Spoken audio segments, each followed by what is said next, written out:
ভুটানের মতো রাষ্ট্রকে এই প্রশ্নগুলো অত সিরিয়াসলি ডিল করতে হয় না, যেটা ধরেন আমাদেরকে করতে হচ্ছে। আপনি যদি চিন্তা করেন কঙ্গোকে, এই প্রশ্নটা খুব বেশি ডিল করতে হচ্ছে না। আপনি দেখবেন ক্যারিবিয়ান আইল্যান্ডস আছে অনেকগুলো, হুম। সেই ওয়েস্ট কোস্টে আটলান্টিকের, তাদেরকে দেখবেন এই প্রশ্নগুলো অত বেশি ডিল করতে হচ্ছে না। কিন্তু আমার ভূ রাজনৈতিক প্রেক্ষাপট, আমার বঙ্গোপসাগর leading to Indian Pacific ocean, এই সব জায়গাতে আমার কৌশলগত ভূ রাজনীতির কারণে যেটা হচ্ছে যে আমার আমার গুরুত্ব আমাকে প্রচুর ভালনারেবল করে দিয়েছে। হুম, সেটি তো একই স্পষ্ট। সাথে হচ্ছে ব্যারিস্টার আমার ফুয়াদ, সেটি তো ধরেন আমাদের একটা অবস্থানগত বাস্তবতা, কৌশলগত বাস্তবতা এটি তো আছেই। কিন্তু মানে এর মধ্যে আমরা সবসময় আলোচনা করেছি ভারতীয় আধিপত্যবাদের বিরুদ্ধে। সেটির একটা মানে ভূ-রাজনৈতিক অবস্থানগতর বাইরেও একটা বিশেষ বিষয় আলোচনার জন্য যে ভারতীয় আধিপত্যবাদ। এখন কি সেটা মার্কিন আধিপত্যবাদ, মানে ভারত কি মার্কিন দ্বারা রিপ্লেস, আমেরিকা দ্বারা রিপ্লেস হচ্ছে, এরকম কিছু হচ্ছে কি? মানে আমি এই প্রশ্নটা এজন্য করছি, ধরেন আ মানে শেখ হাসিনা সরকার পতনের পর থেকে সেই যে মানে মার্কিন চুক্তি সেটি হয়ে গেল। সেটি নিয়ে আপনার সাথে আগেও কথা হয়েছে। একটা গোপন চুক্তি হলো, পরবর্তীতে প্রকাশ হয়েছে সেই চুক্তি। সেটি নিয়ে অনেকের আপত্তি আছে, কিন্তু সবাই চুপ। মানে এটা নিয়ে খুব বেশি সরব হচ্ছে না কেউ। আ কোনো প্রকাশ্যেও আনা হচ্ছে না, খুব কথাবার্তাও হচ্ছে না। আমি যে বলছি অথরিটির কথা, যারা আসলে কথা বললে কাজ হবে তারা হচ্ছে না। এখন সম্প্রতি দেখলাম যুক্তরাষ্ট্রের স্বাধীনতা দিবস আয়োজন হলো সংসদের দক্ষিণ প্লাজায়। যেটি আসলে নজিরবিহীন একটা ব্যাপার হয়ে গেল। সেখানে ১০ সদস্যের একটা সংসদীয় ককাস হলো, আমেরিকা ককাস আ মানে হলো, যে বাংলাদেশের পার্লামেন্টে আমেরিকা ককাস। এগুলো আসলে কিসের ইঙ্গিত? আমাদের কি এখন ভারতের বদলে যুক্তরাষ্ট্র মনিবে পরিণত হচ্ছে? দেখেন, অনেকগুলো ঘটনা ঘটছে। ঘটনাগুলোকে কি আপনি কোনো একটা পার্টিকুলার কনক্লুশনে টানবেন, না আপনি এটা ফ্লেক্সিবলি দেখবেন, এটা দেখার বিষয় আছে। যেমন ধরেন, বাংলাদেশের পররাষ্ট্রমন্ত্রী প্রথম তো ইন্ডিয়া সফর করলেন হুম, এই সরকার ক্ষমতায় আসার পরে। আপনার তুরস্কে প্রোগ্রাম ছিল, যাওয়ার আগে 2 দিন ইন্ডিয়াতে থাকলেন। সেখানে আহ জয়শঙ্করের সাথে তার মিটিং হয়েছে, তারপরে ন্যাশনাল সিকিউরিটি অ্যাডভাইজারের সাথে তার মিটিং হয়েছে। তাহলে এইটাকে কি আমি সন্দেহ করব যে তাহলে কি আবার সরকার ভারতীয় বলয়ে চলে যাচ্ছে? এই সরকারের প্রথম প্রাইম মিনিস্টারের প্রথম অফিসিয়াল ট্যুরটা হচ্ছে মালয়েশিয়া, অথবা প্রক্সি যদি বলেন বেইজিং। তাহলে কি আমরা ধরে নেব যে এই সরকার শুরুতেই চায়নামুখী হয়ে যাচ্ছে? এই সরকারের সাথে আপনার তুরস্ক এসে, পাকিস্তান এসে সামরিক বিভিন্ন সরঞ্জাম, চুক্তি, কারখানা জয়েন্টলি করার ব্যাপারে আলাপ আলোচনা করছে। আপনি দেখলেন যে তুরস্কের সাথে একটা জয়েন্টলি ড্রোন ম্যানুফ্যাকচারিং কারখানা হবে বগুড়াতে, একটা বিমানবন্দর ডেভেলপমেন্টের কাজ হবে। এর মানে কি আমরা ধরে নেব যে তারা পাকিস্তান তুরস্কের বলয়ে চলে হুম। যাচ্ছে? নিশ্চয়ই না। মানে ধরেন একটা ঘটনা তো আন্তর্জাতিক বা কূটনৈতিক সম্পর্কের মধ্যে এরকম তো হবেই। বিভিন্ন দেশের সাথে হবে। কিন্তু আসলে মানে এটার বিষয়ে বিশেষভাবে বলছি, ভারতীয় আধিপত্যবাদ যখন আমরা বলেছি, টানা অনেক কিছু একসাথে মিলিয়ে তারপরে আমরা চিন্তা করছি। যেকোনো একটা ঘটনায় বলে ফেলিনি যে ভারতীয় আধিপত্যবাদ হচ্ছে কিনা। ফলে এখানেও এই প্রশ্নটা জাগে যখন আ মানে উপদেষ্টা পরিষদই জানলো না যে সেখানে একটা চুক্তি হয়ে যাচ্ছে। ক্যাবিনেটেও পর্যন্ত আলোচনা হলো না। মার্কিন চুক্তি হয়ে গেল এবং তখন সেটা গোপন চুক্তি হিসেবে আমরা জানতাম, হয়ে গেল। এখনো এই বিষয়গুলো হচ্ছে, যেটা আসলে খুব নজিরবিহীন। এবং নির্বাচনের আগেও আমরা, মানে ২৪ এর নির্বাচন কথা বলছি, তার আগেও আমরা দেখেছিলাম যে পিটার হাসের প্রতি বিশেষ রকমের একটা ধন্যবাদ জ্ঞাপন করা হচ্ছে বিএনপির পক্ষ থেকে। এবং আন্দোলনের মুহূর্তেও মার্কিন এম্বাসির সাথে আন্দোলনকারীদের যোগাযোগ ছিল। আসিফ মাহমুদ সজীব ভুইয়া বলেছেন যে তাদের সাথে যোগাযোগ হচ্ছে। অন্য কোনো এম্বাসির ব্যাপারে এভাবে শুনি নাই। ফলে অনেকগুলো ডট মিলিয়ে কি এটা মনে করতে পারেই কিনা, মানে আমাদের তো আসলে ওই যে ঘরপোড়া গরু, আধিপত্যবাদ কোথায় আছে, কে মনিব, এই চিন্তাটা আমাদের করতেই হয়। ফলে এই ডটগুলো মিলিয়ে এই সমীকরণে কি যাওয়া যায় যে আসলে মনিব বদলেছে বাংলাদেশ? না, আমি সেটা মনে করছি না। কারণ হচ্ছে, যে এগ্রিমেন্টটা হয়েছে রেসিপ্রোকাল ট্যারিফ এগ্রিমেন্ট ফেব্রুয়ারিতে, এই এগ্রিমেন্টটা কিন্তু এক্সক্লুসিভ টু বাংলাদেশ না। আমেরিকার সাথে আপনি আপনি ওই দেশে আছেন, ট্রাম্প ক্ষমতায় আসার পরে সিমিলার এগ্রিমেন্ট ডজন ডজন দেশের সাথে হয়েছে। হুম, এবং দেখেন সিচুয়েশনটা কি, ট্রাম্পের ইলেকশন ক্যাম্পেইনটা কি ছিল? আমেরিকাকে আবার গ্রেট বানাইতে হবে, তার এখানে ম্যানুফ্যাকচারিং নাই, তার ডেট বেড়ে যাচ্ছে, তার জিডিপি মাইনাস হয়ে যাচ্ছে, চীনের সাথে কম্পিটিশনে পারছে না। সো আমাকে এখানে একটা ইকোনমির হাব বানাইতে হবে। তো সে ফার্স্ট পলিসি যেটা করলো সেটা হচ্ছে যে আপনার রেসিপ্রোকাল ট্যারিফ দেবে। এবং এই ট্যারিফটা হচ্ছে আপনার ডাব্লিউটিওর আর্টিকেল 24.1 এর সে ইমার্জেন্সি ইনভোক করেছে। মানে আপনার অর্থনীতি এত খারাপ অবস্থায় আছে, আপনি ডাব্লিউটিওর ফ্রেমওয়ার্কে ব্যবসা করলে আপনার অর্থনীতি কলাপস করবে, আপনার নিজস্ব ট্যারিফ সিস্টেম তৈরি করতে হচ্ছে। তো এমনিতেই কিন্তু আমেরিকার সাথে আমাদের একটা ট্যারিফ সিস্টেম আছে, যেটাকে এমএসএম বলে, যে মোস্ট ফেভার্ড নেশন MFN, এই MFN ক্রাইটেরিয়াতে কিন্তু ইতিমধ্যে আমাদের সাথে 13 থেকে 19% একটা variable to goods and services এটা একটা এগ্রিমেন্ট আছে। তাহলে WTর আর্টিকেল 24(1) যে ট্রাম্প এসে ইনভোক করলো, এটা করে কিন্তু একটা এক্সক্লুসিভ চুক্তি শুধু আমেরিকা বাংলাদেশের সাথে করে নাই। আপনি দেখেন পুরো ইউরোপিয়ান ইউনিয়নকে সে ট্যারিফ চাপিয়ে দিয়েছে, আপনি দেখেন পুরো সাউথ আমেরিকাতে চাপিয়ে দিয়েছে, মেক্সিকো, তারপরে হচ্ছে ভেনেজুয়েলা থেকে শুরু করে কানাডা, এরপরে হচ্ছে যে আপনি আমাদের এশিয়াতে দেখেন আমাদের সাউথ কোরিয়াকে চুক্তি করতে বাধ্য করছে, ভারতকে করেছে, ভিয়েতনাম, কম্বোডিয়া, মালয়েশিয়া, ইন্দোনেশিয়া সবাই করতে বাধ্য করেছে। তাহলে এই ফেনোমেনাটা কিন্তু আপনার হচ্ছে যে এককভাবে এক্সক্লুসিভ টু বাংলাদেশ না, এইটা হচ্ছে অ্যাবসলিউটলি একটা exclusive policy of Trump administration. এখন প্রশ্ন হচ্ছে, দ্বিতীয় প্রশ্ন হচ্ছে যে এইটাতে যা করা হয়েছে সেটা আমাদের দেশের স্বার্থ সংরক্ষণ হচ্ছে কিনা। চুক্তি কোনো রাষ্ট্রের সাথে হওয়াটা মানে এটা না যে চুক্তিটা আমাদের দেশের জন্য ক্ষতিকর।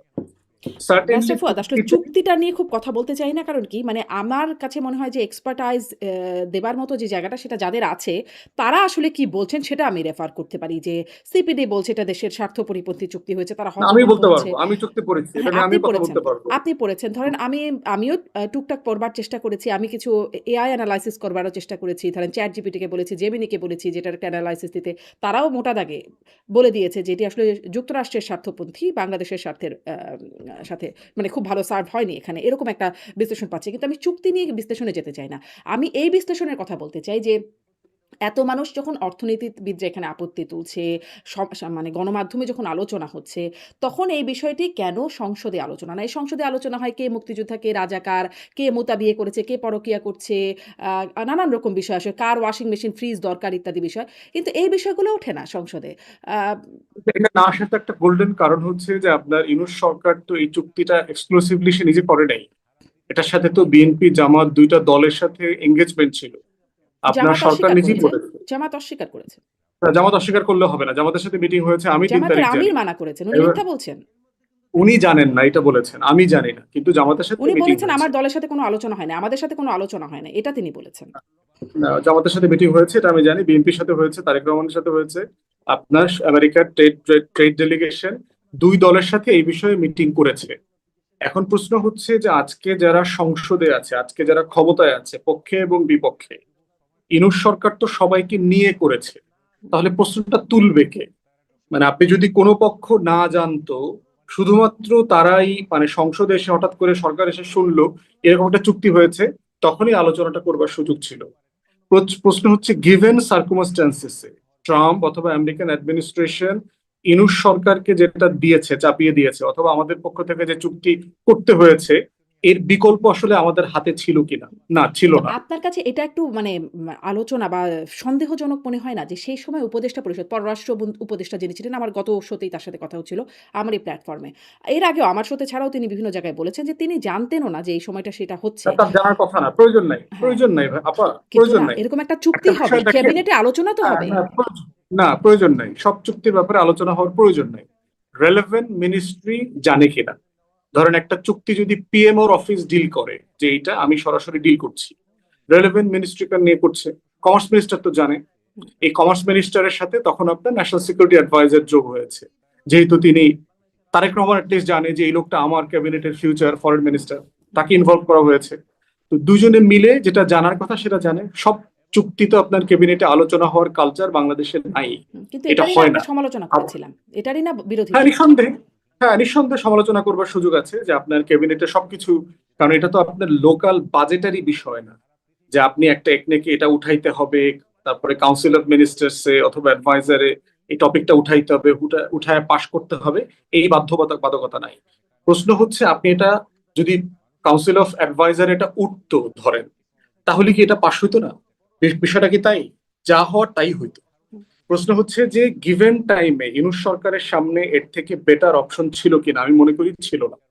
এখন প্রশ্ন হচ্ছে সারা দুনিয়াতে যে চুক্তিগুলো চাপিয়ে দিয়েছে আমেরিকান অ্যাডমিনিস্ট্রেশন, আমাদেরকে এখন অ্যাসেস করতে হবে এইটা থেকে আমরা কিভাবে আমাদের ন্যাশনাল ইন্টারেস্ট সেফগার্ড করে আমরা কিন্তু এটাকে কোনো রিভাইজ করব জবাবদিহিতা নাই অথবা যে এক্সিট করব। সরকারের, সেই সরকার তো ওয়েট করতে পারতো। মানে পররাষ্ট্র উপদেষ্টাও আমাকে বলছিলেন যে তারা আসলে তিনিও মনে করেন যে তারা অপেক্ষা করতে পারতো, নির্বাচিত সরকার এসে এটা করতে পারতো। না, এটা এক পক্ষ পারতো না, অন্তর্বর্তীকালীন সরকার চেষ্টা করেছে, এটা আমেরিকা বলে দিয়েছে এই চুক্তি করতে হবে, যেহেতু দুইটা বড় দল সেটা আপনি তারাই তো জানেন, ক্ষমতায় আসবে। উপদেষ্টারা জানেন না কেন? মানে আপনি জানছেন, উপদেষ্টারা কেন আমি জানছেন? আমি আমি খবর নিয়েছি, ওনারা খবর নেওয়ার চেষ্টা করতেছে না, হয়তো অথবা জানে আপনাকে বলছে না। আমি তো জানার চেষ্টা করেছি, আমি তো ওনাদেরকে জিজ্ঞেস করেছি যে এটা আপনারা পিছানোর চেষ্টা করেছেন কিনা। চেষ্টা করেছে। আর ব্যাপারটা তো এরকম না যে আপনার এটা পরিকল্পিতভাবে 9 তারিখে চুক্তিটা করা হয়েছে। চুক্তির আলোচনা তো 1 বছরের উপরের সময় থেকে এটা চলছে, তখন চলমান। তো গোপন ছিল, গোপন চুক্তি এনডিএ এর অধীনে। না, চুক্তির আলোচনা তো আপনার সবসময় প্রাইমারি লেভেলে তো কনফিডেন্সিয়াল থাকবে, এটা তো খুবই নর্মাল। প্রাইমারি লেভেলে তো আমাকে আপনাকে এটা বলবে না রাষ্ট্র। রাষ্ট্র সরকারের উপরে আমরা এই জন্যই তো ভোটের আয়োজন কেন করি, যে আমরা আস্থা রাখতে চাই যে কিছু মানুষ আমার স্বার্থকে সবসময় রক্ষা করবে, সেফগার্ড করবে। অতএব আমি এটা মনে করি যে আমি টোটালটা চিত্রটা বোঝার পরে আমার কাছে মনে হয়েছে গিভেন সার্কামস্ট্যান্সেসে স্থিতিশীলতার স্বার্থে একটা নির্বাচিত সরকারের কাছে শান্তিপূর্ণভাবে ক্ষমতা হস্তান্তরের স্বার্থে এর কোনো বিকল্প তখন সরকারের কাছে ছিল না। That was the best available option. মানে এখন শান্তিপূর্ণ হস্তান্তরের জন্য মার্কিন চুক্তির সাথে সম্পর্ক কি? সম্পর্ক হচ্ছে আমেরিকার, আপনার তো নির্বাচনকে তো অ্যাকনলেজ করতে হবে যে বাংলাদেশে ফ্রি ফেয়ার ইলেকশন হয়েছে। আচ্ছা, এটা আপনি চিন্তা অ্যাকনলেজ করে দেখেন, করানোর জন্য এই চুক্তি? শুধু একমাত্র না, মানে টোটালটা ধরেন আপনি যে একটা, মানে তাহলে আপনি কি ফ্রি ইন্ডিয়া ফেয়ার ইলেকশন আমাদের হয় সাথে, নাই? এটা করে আমাদেরকে একটু প্রমাণ করতে হলো যে আছে, বা একটা প্রতিদান এটা তো দিয়ে। আস্থা, দুনিয়ার তো একটা কনফিডেন্স বিল্ডিং এর বিষয় আছে। বাংলাদেশে আমেরিকার ইলেকশন নিয়ে তো আমরা অবজারভার পাঠাই না, হুম, হুম। কিন্তু আপনি গরিব দেশ হওয়ার কারণে কি হয়েছে, সারা দুনিয়া থেকে অবজারভার আপনার দেশে আসে। এখানে ইউরোপিয়ান ইউনিয়নের সার্টিফিকেট দিতে হয় যে হ্যাঁ নির্বাচন ভালো হয়েছে। এখানে আন্তর্জাতিক সংস্থাগুলোর সার্টিফিকেট দিতে হয়, কারণ আপনার নিজের ইনস্টিটিউশন নাই, আপনার গণতন্ত্র নাই, আপনার নিজের দেশের মানুষের তার ইনস্টিটিউশনের উপরে আস্থা নাই। অতএব এই বাস্তবতাগুলো তো আমরা তৈরি করেছি। তৈরি করতে করতে এমন একটা জায়গাতে আসছি যে এখন আমাদের অ্যাকনলেজমেন্ট লাগে, সার্টিফিকেশন লাগে। তো এই জন্য স্টেবিলিটির স্বার্থে তাদের কাছে এর থেকে বেটার কোনো অপশন হাতে ছিল না। এখনো ভারতের আসলে কি কথা সেরকম চিন্তা কোনো করেন, স্বার্থের কন্টিনিউশন হচ্ছে?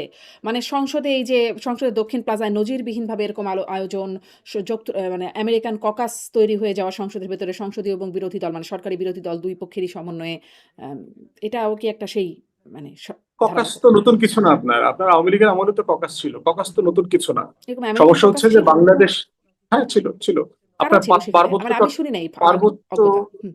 আওয়ামী লীগের সময় যেমন ধরেন একটা ককাস আমি জানি, যেটা নিয়ে আমি প্রচুর সমালোচনা করেছি। পার্বত্য চট্টগ্রাম বিষয়ক একটা ককাস ছিল। এই রাশেদ খান মেনন, ইনু থেকে শুরু করে আপনার এনজিও ব্যবসায়ী ট্যাবসায়ী মিলে পার্লামেন্টারি ককাস ছিল। হুম। আমরা এটার প্রচুর সমালোচনা করেছি। প্রশ্ন হচ্ছে না, কিন্তু বাংলাদেশে ধরেন এটা তো ককাস জিনিসটা পার্বত্য পরিচিত চট্টগ্রাম না। বিষয়ক ককাস হতে পারে। ধরেন সমালোচনা করবার মতো বিষয় থাকতেই পারে। কিন্তু সেখানে ধরেন পার্বত্য চট্টগ্রাম বিষয়ক বিষয়গুলো ইন্টারেস্ট নিয়ে বা সেই বিষয়ক আলোচনার জন্য তারা কাজ করবেন। কিন্তু আমেরিকান ককাস এটা তো অন্য দেশের ককাস। তারা আসলে এখানে কি করবেন? তাদের স্বার্থে কাজ না করবার এটা জন্য শুধু, বাংলাদেশের না পার্লামেন্টে সারা ককাস। দুনিয়া, সারা দুনিয়াতে এই প্র্যাকটিসটা আছে, যেহেতু আমার এখানে গণতন্ত্র আমার দেশে ছিল। শক্তিশালী না। না, আমাদের দেশে ওই যে বললাম আগের পার্লামেন্ট গুলোতে তো ছিল। ওটা তো পার্বত্য যেটা হচ্ছে চট্টগ্রাম এটা বিষয়ক। ওয়াইডলি প্র্যাকটিস না, এটা তো ওয়াইডলি প্র্যাকটিসড একটা বিষয় না। এটার কোনো আইনি কাঠামো নাই, এটার রেগুলেশন নাই। এইগুলো না করে ককাস করাটা ঠিক হয়েছে কিনা এই প্রশ্নটা রেজ করবার সুযোগ আছে। হুম, কিন্তু ককাস করা যাবে না, অথবা কোনো দেশ হুম, হুম। ওপেনলি তার দেশের হয়ে লবি করতে প্রতিষ্ঠান করতে পারবে না, ব্যাপারটা এরকম না। করতে পারবে, কিন্তু আপনি এটাকে আইনি কাঠামো না দিয়ে কমিটি করাটা ঠিক হয়েছে কিনা এই প্রশ্নটা রেজ করতে পারেন। যেটা তো একটা আইনি কাঠামো লাগবে। আমেরিকাতে লবিস্ট ফার্ম তো লিগাল, তার কাঠামো বলে দেওয়া আছে যে আপনি কার হয়ে কিভাবে কোন মাত্রায় লবিং করতে পারবেন, তার আপনার আয় ইনকাম কি করছেন, স্বার্থ কি ডিক্লেয়ার করতে হবে। এগুলো প্রফেশনাল একটা জায়গা আছে।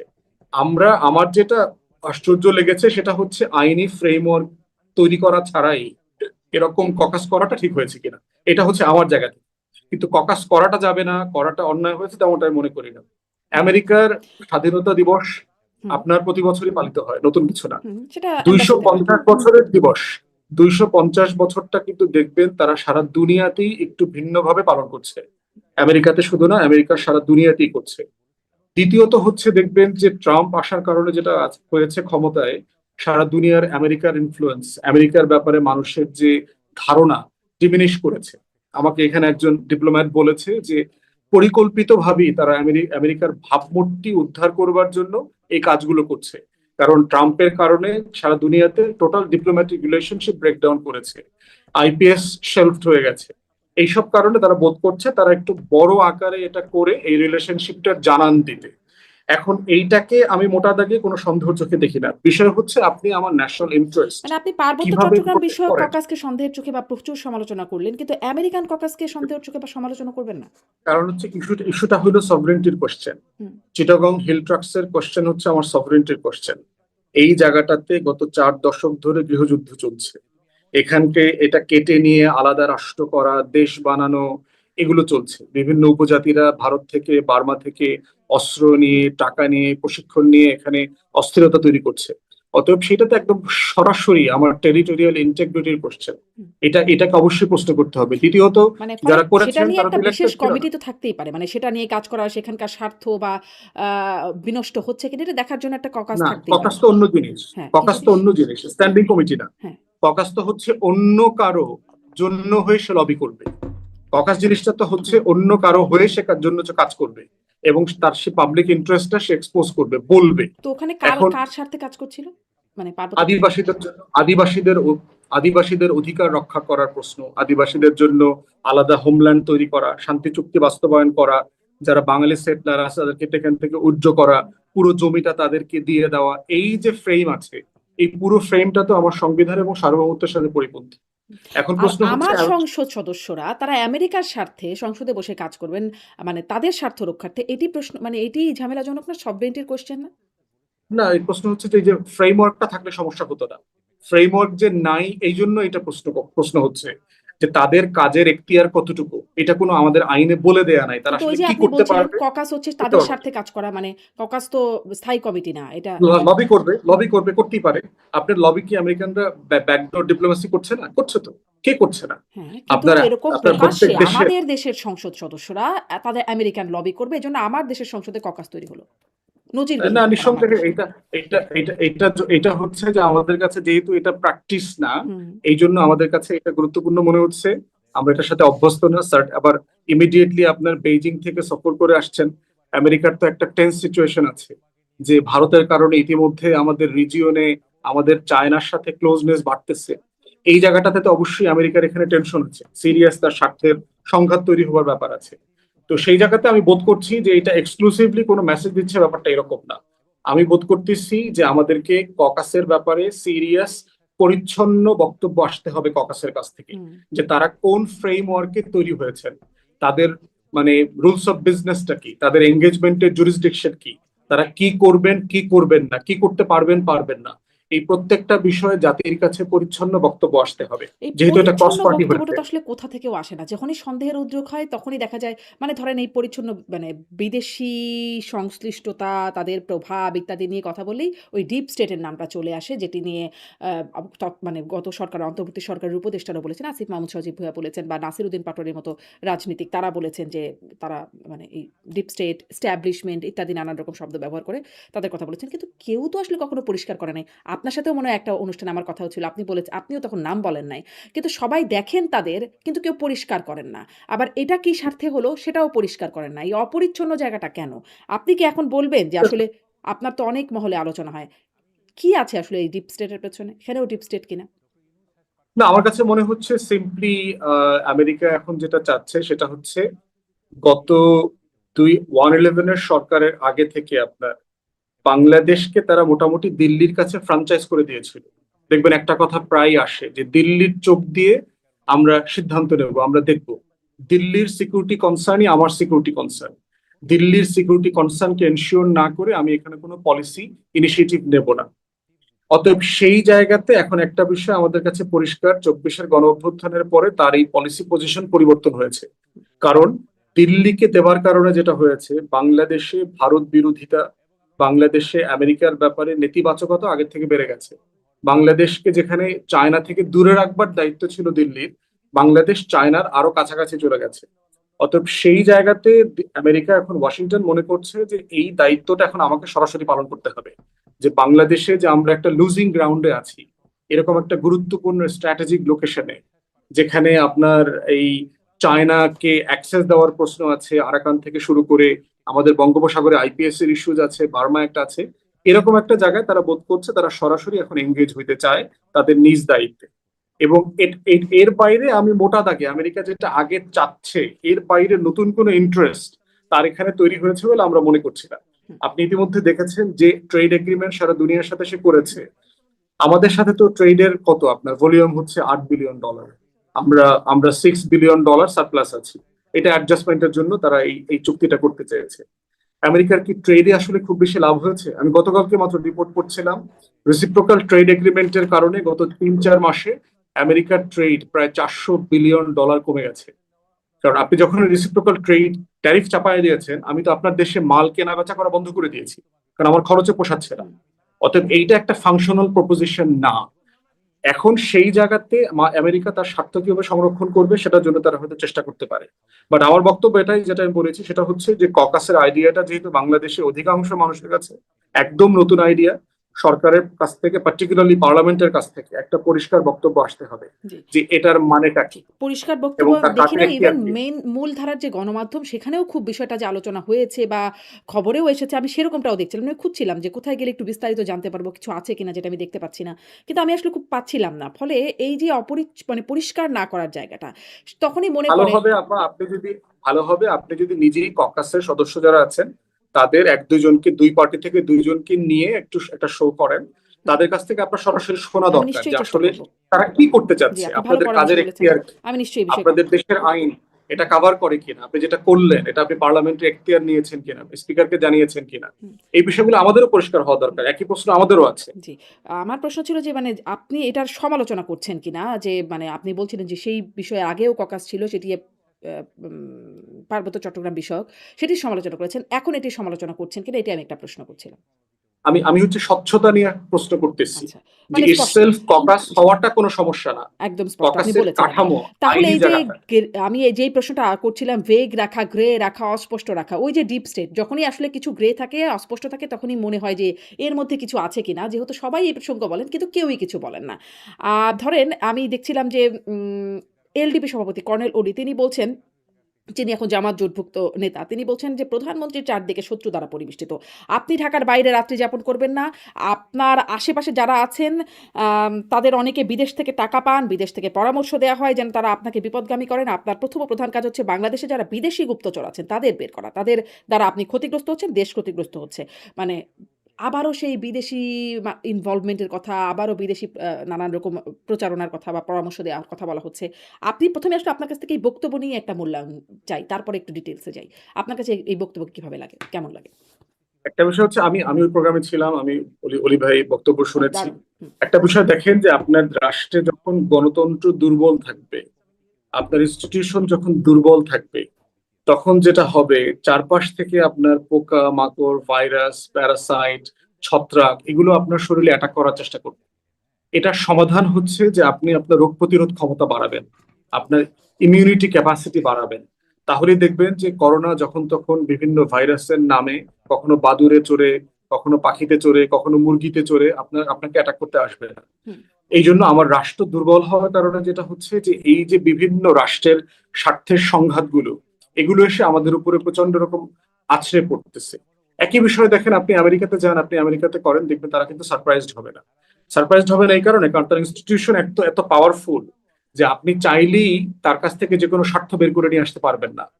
তো এই জন্য হচ্ছে যে আমাদের ওই ডিপ স্টেট এমন একটা জিনিস, তাকে আপনি অন্ধকারে খুঁজবেন, অমাবস্যার রাতে খুঁজবেন, যখন বিদ্যুৎ চলে যাবে তখন খুঁজবেন, যে রাতে ব্রাজিল হারবে ওই রাতে খুঁজবেন, যে রাতে মিশর ডাকাতের শিকার হবে সেই রাতে খুঁজবেন, কিন্তু আপনি তাকে খুঁজে পাবেন না।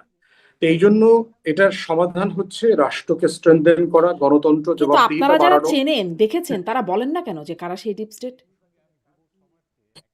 এটাকে তো আপনি শুধু নাম আকারে আপনি মানে ইনক্লুড করতে পারবেন না, নাম আকারে এক্সপোজ করতে পারবেন না। এটা হচ্ছে ক্ষমতার ভরকেন্দ্রের জায়গা, যে না, এক একজন আমি এক এক ধরেন সময় স্বাভাবিকভাবে ক্ষমতাটা রাখে। সহজভাবে বোঝার যদি চেষ্টা করি। আপনি যদি এমন কিছু বলেন, আপনি বললেন আপনাকে আমি ক্ষমতায় বসাবো, আপনি ৫ বছর ক্ষমতায় থাকবেন। এই কথাগুলো যদি আপনি বলেন, আমি তো আপনাকে চিনি যে আপনি এই কথাগুলো বলেছিলেন। ফলে যখন আমি ডিপ স্টেট বলব, আমি জানবো যে ডিপ স্টেটের মধ্যে আপনি আছেন। মানে এটা তো একটা স্বাভাবিকভাবে চেনা জানার উপায়। তো আপনারা কেন সেটি নাম আকারে বুঝতে পারেন না, চিনতে পারেন না? বা আমি বলছি আসিফ মাহমুদরা পারছেন না? অবশ্যই চিনতে পারতেছে, অবশ্যই নাম জানে তার, সে কোথায় বিলং করে সেটা জানে।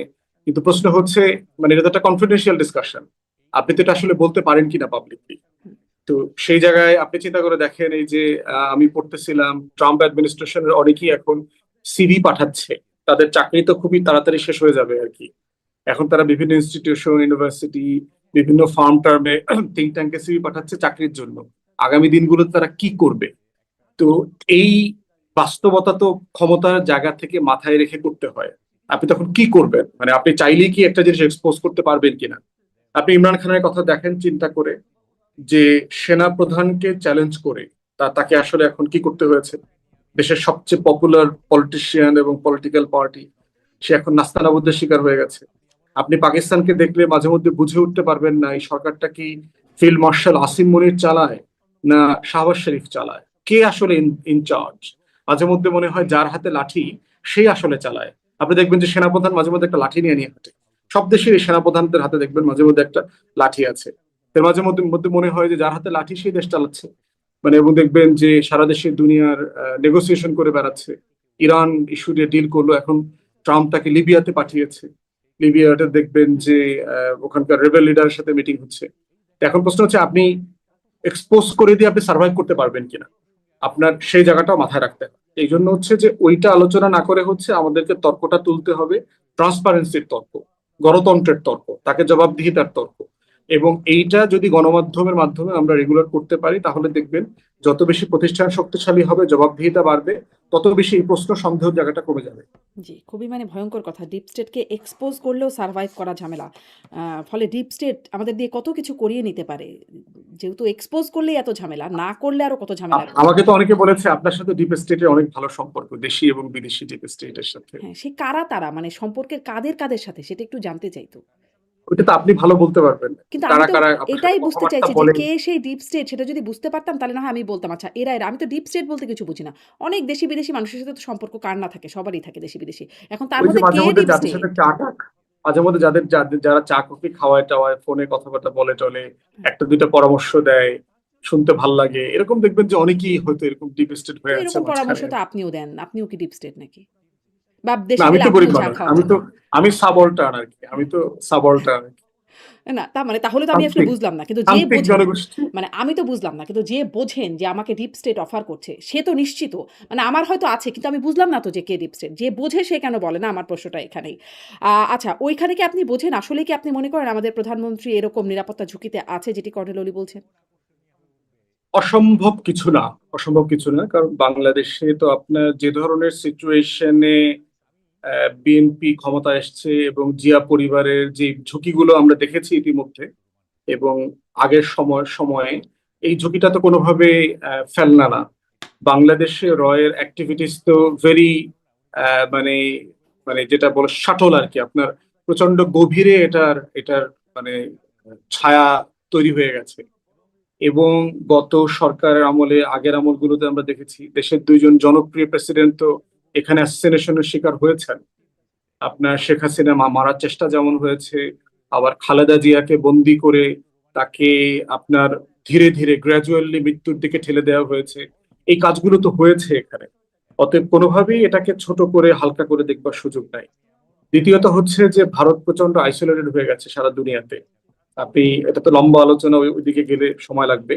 তো এরকম একটা জায়গায় তার একমাত্র ভ্যাসেল স্টেট যদি বলেন ভারতের, তার যে ব্যাক এন্ডের, আমাদের ওই যে দিলীপ ঘোষ বললো না যে বাংলাদেশকে তো আমরা অন্য রাষ্ট্র মনে করি না, আমাদের অঙ্গ মনে করি। তো এরকম একটা রাষ্ট্রের নিয়ন্ত্রণ ক্ষমতা হারায় ফেলাটা সার্টেনলি ইন্ডিয়ার জন্য যথেষ্ট বিব্রতকর এবং ট্রমাটাইজিং।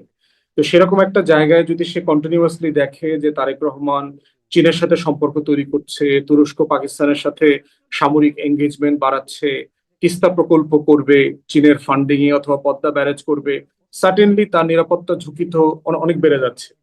এরপরে হচ্ছে আমেরিকান এলিমেন্ট আছে, তার স্বার্থ আপনি সংরক্ষণ করতে পারছেন কিনা সাফিসিয়েন্টলি, আপনি বেইজিং কে কতটুকু অ্যাক্সেস দিচ্ছেন, এই অ্যাক্সেস দেওয়ার মধ্য দিয়ে আপনি পশ্চিমাদের স্বার্থ লঙ্ঘিত হচ্ছে কিনা, সামরিক সরঞ্জাম কিনতে গিয়ে কি আপনি আমেরিকান বলয় থেকে বের হয়ে যাচ্ছেন কিনা। অতএব এখানে তো অনেকগুলো শক্তির একটা কম্পিটিং ব্যাটল গ্রাউন্ড আছে। অতএব সেই জায়গাতে যদি আপনি মানে ভালোভাবে খেলতে না পারেন, এর ভিতরে আছে হচ্ছে আপনার মানে গুপ্ত আওয়ামী লীগ, সামরিক বেসামরিক ব্যুরোক্রেসির ভিতরে, যারা দিন রাত সরকারকে ফেল করবার জন্য অবশ্যই চেষ্টা করবে তাদের সর্বোচ্চ শক্তি দিয়ে। আপনি কদিন আগে আপনি নিউজে দেখলাম যে আমাদের 5-6 জন ডিজিএফআই চিফ এখন ইন্ডিয়াতে। পালিয়েছে। হুম। 3 জন আপনার এখন কলকাতার যে মিলিটারি আবাসন আছে, ডিওএইচএস টাইপের বাসা যেগুলো, যেখানে সেনা কর্মকর্তারা থাকেন, সেখানে ইন্ডিয়ান প্রোটেকশনে বসবাস করছেন। তাদের সাথে হাসিনা রেগুলার যোগাযোগ হচ্ছে। ওইদিকে আবার দেখেন যে এস আলম মানে লন্ডনে এই একটা খবরগুলোর সোর্স গুলো কি মানে সঠিক সোর্স যে আসলেই এটা হচ্ছে? কারণ এটা আসলে আর কোনো গণমাধ্যমে দেখা যাচ্ছে না। একটা গণমাধ্যমে দেখা যাচ্ছে। আ এটা সোর্স আপনি কিভাবে কনফার্ম করবেন? জানি মানে না। যতটুকু আসছে, হুম। যতটুকু আসছে মানে এর বাইরে আপনি আর কিভাবে কনফার্ম করবেন? কাদের সাথে কথা মানে হয়েছে? তো মানে যদি সেই মেজর জেনারেলদের সাথে কথা হয়েছে যারাদের বিষয়ে বলা হচ্ছে বা যারা আসলে তাদেরকে আশ্রয় দিচ্ছেন, সেনানিবাসের কথা বলছেন, তাদের সাথে কারো সাথে কথা হচ্ছে যে তারা আসছে সেটা তো আপনার ওই রিপোর্টারকে, সেটা তো আপনাকে ওই রিপোর্টারকে ইন্টারভিউ করতে হবে। আমি তো আপনাকে শুধু রিপোর্ট পর্যন্ত রেফার করতে পারবো। এবং যেহেতু বাংলাদেশের সেনা কর্মকর্তাদের যারা পালিয়েছে একটা বড় অংশ ভারতে হুম, পালিয়েছে এবং হাসিনা ভারতে পালিয়েছে, সন্দেহ করবার তো যথেষ্ট অবকাশ আছে। তাদেরকে প্রোটেকশন দেওয়া, ভিসা ফ্রি করে তাদেরকে থাকা খাওয়ার বন্দোবস্ত করা। কলকাতায় দেখতে পাচ্ছেন আওয়ামী লীগের হাজার হাজার নেতাকর্মীরা হুম, বিভিন্ন জায়গায় ফ্ল্যাট কিনে, প্লট কিনে বা ভাড়া করে থাকতেছে, আড্ডাবাজি করতেছে, মিটিং করছে, অফিস নিয়েছে। তো এটা একটা একটা কম্বিনেশন তো আপনি ধারণা করতেই পারেন যে এরকম একটা কিছু হচ্ছে। তো সেরকম একটা রিয়েলিটিতে তারেক রহমানের সার্টেনলি তো ঝুঁকি আছে, কোনো সন্দেহ নাই তার ঝুঁকি আছে। এখন প্রশ্ন হচ্ছে, প্লাস হচ্ছে অলি আহমদ তো জিয়াউর রহমানের সাথে যুদ্ধ করেছেন, রাজনীতি করেছেন। তিনি জিয়া পরিবারকে যেমন চেনেন, বিএনপির নেতা কর্মীদের চরিত্র সম্পর্কে তার ভালো ধারণা আছে। এবং তাদেরকে কত টাকা পয়সায় কেনা বেচা করা যায়, কে কাকে কত টাকা দিচ্ছে, সেটা ওই মিটিং উনি বলছেন। হুম। যে বিএনপির কোন নেতা কার কাছ থেকে কত টাকা নিছে নির্বাচনের আগে, কোন দেশ থেকে, ওটা আমি বলতে পারবো। যারা জানতে চায় তারা আমার সাথে মিটিং করলে আমি বলে দিব। তো এখন এটা দেখবেন একই কথা কিন্তু আলতাফ হোসেন চৌধুরী বলেছে সবাই বলে আমাদের কিন্তু কেউ বলে না কিন্তু। দেখেন ধরেন বিএনপির সেই যে এখন জায়গা মতো। প্রধানমন্ত্রীর তিনি এখন কি? মুখ্য সচিব। তিনিও নির্বাচনের আগে অন্তর্বর্তী সরকারের সময় বলেছেন ৮ জন উপদেষ্টার বিরুদ্ধে সুনির্দিষ্ট দুর্নীতির অভিযোগ আছে তার কাছে। মানে প্রমাণ আছে। কিন্তু সে তখনও বলেন নাই, এখনো বলেন নাই। কখনোই বলেন না। কেউ কথা রাখেনি, কেউ কথা 32 বলে না। বছর কেটে গেল। একদম তাই। হুম। খালি অভিযোগই করে। কেউ আপনি বলে না।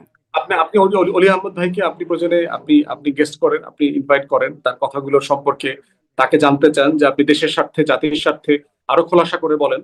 তারেক রহমানের দেশের একটা প্রাইম মিনিস্টার, আমার পছন্দ হোক বা না হোক, হুম, সে কোনোভাবে অ্যাসাসিনেটেড হবে, এটা আমাদের কাছে কারো কাছে কাম্য হুম, না, হুম, নিশ্চয়ই। কোনোভাবেই কাম্য না। হুম, এবং এটা হাসিনা থাকার সময় আমাদের একই বক্তব্য ছিল, যে তাকে কোনোভাবে অ্যাসাসিনেট করা হবে, এটার সাথে আমরা একমত না। তাকে বিচার করতে হবে সে যদি কোনো অন্যায় করে থাকে।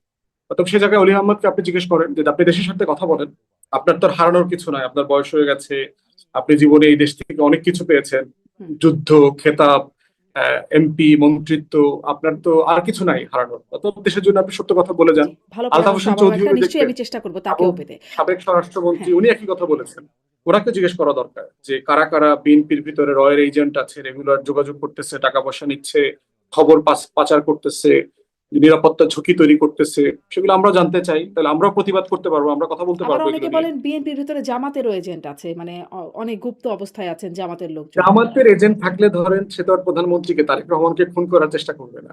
সে সর্বোচ্চ হয়তো একটা দুইটা পদে টদে থাকার চেষ্টা করতে পারবে। জামাত এজেন্ট থেকে কি করতে পারবে? হয়তো সে একটা আমলা হইতে চেষ্টা করবে, একটু ডিসিএসপি হইতে চেষ্টা করবে, না সে একটা তো ভালো প্রমোশন টমোশন পাওয়ার ব্যক্তিগত চেষ্টা করবে। অ্যাচিভমেন্ট না নিয়েও সে তো অন্যভাবেও কোনো অ্যাচিভমেন্ট চাইতে পারে। ক্ষমতা আর চাইতে কি পারে। অ্যাচিভমেন্ট করবে? আর কি ক্ষমতা চাইবে? মানে ধরেন আমি জাস্ট বলছি হাইপোথেটিক্যালি সে জামাতের ক্ষমতা না, চাইতে পারে যে প্র্যাকটিক্যালি জামাত নাই, মানে ক্যাপাসিটি, হুম, ক্যাপাসিটির জায়গা থাকতে হবে তো। যেমন ধরেন আমি যেখানে থাকি, আমি আপনার সর্বোচ্চ কি ক্ষতি করতে পারবো? আমি ফেসবুকে আপনার সম্পর্কে একটা বাজে স্ট্যাটাস দিতে পারবো, হুম, এর বাইরে আসলে আমি আপনার কোনো ক্ষতি করার সামর্থ্য রাখি? এই জন্য হচ্ছে মানে তার তার অবস্থান মোতাবেক বুঝতে হবে তার আসলে ক্ষতি করার সক্ষমতা কতটুকু। তারেক রহমানের ক্ষতি করতে পারবে যারা, যে মানুষগুলো প্রতিদিন সকাল থেকে সন্ধ্যা পর্যন্ত তার চারপাশে থাকে, হুম, সে মানুষগুলো তার ক্ষতি বেশি করতে পারবে। এবং ওই অলি ভাই এর আগেও জিয়াউর রহমানকে একই কথা বলেছেন, যে আমি ওনাকে সতর্ক করেছিলাম, এটা করবেন না, ওইটা করবেন না, চিটাগাং এ যায়েন না, ওখানে ঘুমাবেন না, কিন্তু উনি আমাদের কথা শোনেন নাই। কিন্তু এই কথাগুলো উনি বলেছেন একই রকম হয়তো একটা পিতৃস্বরূপ হুম। পরামর্শ দিয়েছেন, বাবার সাথে রাজনীতি করেছেন, মায়ের সাথে রাজনীতি করেছেন। জি, সেই একই সেমিনারে আপনিও ছিলেন সেখানে জামায়াতের আমির তিনি বলছেন মাননীয় বিরোধী দলীয় নেতা যে সে নির্বাচনের ষড়যন্ত্র। যেটি একটা পুরনো কথা। ইঞ্জিনিয়ারিং বলে এতদিন শুনেছি। এখন তিনি বলছেন নির্বাচনের ষড়যন্ত্র করে জামাত সহ ১১ দলকে হারানো হয়েছে এবং এই ষড়যন্ত্রের শরিক অন্তর্বর্তী সরকার। মানে ব্যাপারটা কি ষড়যন্ত্র করে জামাতকে হারানো হয়েছে মানে ষড়যন্ত্র না করলে জামাত জিতে যেত? বা ১১ দলীয় জোট? দেখেন, আমার মনে হয় নির্বাচনে তো একটা ডিসস্যাটিসফ্যাকশন আছে কিছু কিছু জায়গায়। আমরা বিভিন্ন আসনে তো দেখেছি যে একটা ইররেগুলারিটিস আছে। যেহেতু আমি নির্বাচন করেছি, ইররেগুলারিটিস মাত্রাও আমি দেখেছি নিজে সচক্ষে। এখন প্রশ্ন হচ্ছে যে এই যে অনিয়মগুলো হয়েছে, এটাকে একটা সাফিসিয়েন্টলি এই কনক্লুশনে আসা যাবে কিনা যে এই অনিয়মগুলো না হলে এই জোট জিতে যেত, ক্ষমতায় চলে যেত। মানে এই কনক্লুশন তো আপনি অঙ্কের মতো করে মেলাতে পারবেন না, এবং এটা এমন জিনিস যেটা আপনি সাফিসিয়েন্টলি প্রমাণও করতে পারবেন না। এবং এমন অনেক জিনিস আছে, যেমন ওই যে ডিপ স্টেটের কথা বললেন না, আপনি হয়তো আপনি হয়তো সোফাতে বসে আলোচনা করতে পারবেন যে আসলে কোথায় কি হয়েছে, কিন্তু এটা আপনি কখনো প্রমাণ করতে পারবেন না।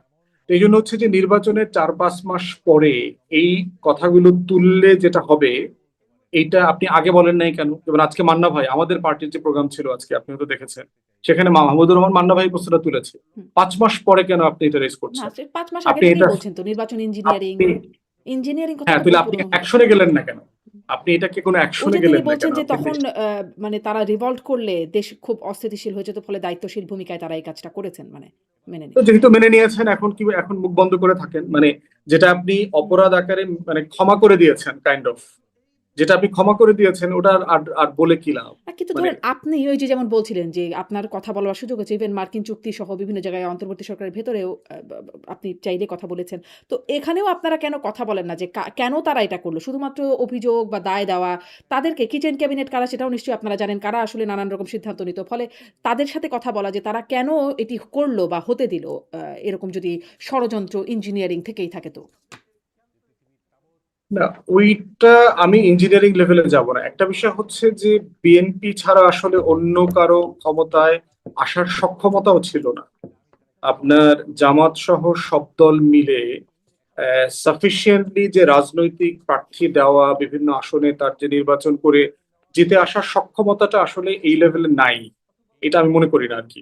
আমি ধারণা করি যে আপনার সিটের কিছু কম বেশ হতো, কিন্তু মানে আমার সারা দেশে যে অনিয়মের ঘটনা আমি যেগুলো জানি, কিন্তু বিএনপি ক্ষমতায় আসতো না এমনটা আমি মনে করি না। কিন্তু সিট কমে যেত, হয়তো ধরেন 170-80-তে চলে যেত। এইটা মানে 200 তো পার হওয়ার কোনো কারণ দেখি না।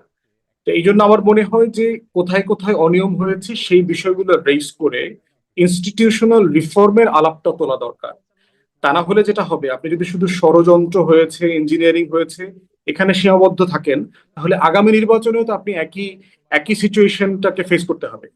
এখন আমি বিরোধী দলের কর্মী হিসাবে আমি যেটা দেখি, কোথায় কোথায় ইঞ্জিনিয়ারিং হয়েছে আমাদের আইডেন্টিফাই করা দরকার, এবং সেগুলোর মানে ভয়েড গুলো ফিল করার জন্য কি করা দরকার, আইন করা দরকার, ইনস্টিটিউশন রিফর্ম করা দরকার, কোন কোন কাজগুলো করা দরকার, সেগুলো নিয়ে আমাদের এখন কথা বলা দরকার। অ্যাকশন প্ল্যানে যাওয়া দরকার, নির্বাচন কমিশনকে প্রেশার ক্রিয়েট করা দরকার, সরকারকে প্রেশার ক্রিয়েট করা দরকার, যেন আগামী কোনো নির্বাচনগুলোতে এগুলো না হয়, স্থানীয় সরকার নির্বাচনে যেন এগুলো না হয়। হুম। তাহলে হচ্ছে তখন আপনি বুঝতে পারবেন যে আসলে আমাদের জনসমর্থনের বাস্তবতাটা কি। মানে এই স্থানীয় সরকার নির্বাচন বলার সাথে, সাথে মনে হলো যে স্থানীয় সরকার নির্বাচনে আওয়ামী লীগের যারা মানে অংশগ্রহণ করবারও সুযোগ থাকবে। দেখো যেহেতু এখানে দলীয় প্রতীক হচ্ছে না, ফলে আ নৌকার কোনো প্রতীক তো আর থাকবে না। ফলে আওয়ামী লীগের যারা আছে তারাও অংশগ্রহণ করতে পারবেন। এটা ডাক্তার জাহিদ বলেছিলেন। আম আপনার একটা অনুষ্ঠানের একটা ছোট্ট একটা ক্লিপ দেখছিলাম। সেখানে আপনি বলছেন আওয়ামী লীগ ফিরলে বিএনপি ৩য় বা ৪র্থ দল হয়ে যাবে। আ যেই ভোটে বিএনপি জিতেছে সেই ভোট কি বিএনপি পাবে? আপনার কাছে একটু এটার ব্যাখ্যা জানতে চাই যে বিএনপি ৩য়, ৪র্থ দল হয়ে যাবে, ১ম, ২য় কে হবে? এবং সেই ভোটগুলো বিএনপি যেই ভোটে জিতেছে সেই ভোটগুলো আসলে কারা পাবে? প্রথম কথা হচ্ছে যে জাহিদ ভাই যেটা বলেছেন ওটা মানে কিতাবি কথা হিসাবে ঠিক আছে। কারণ একটা ব্যক্তি লোক, যিনি হয়তো ধরেন আওয়ামী লীগের কোনো পদ পদবিতে ছিল না, মহল্লার লোকজন জানে হুম।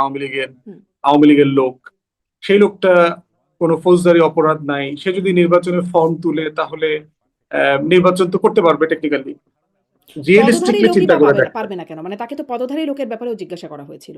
তিনি বলেছেন এখানে তো আসলে প্রতীক নাই। ফলে কে পদধারী কে না এখানে তো আনুষ্ঠানিকভাবে সেটার কোনো মানে আমি যেটা বুঝছি আরকি। আমি একটু এক্সপ্লেইন করে বলছিলাম।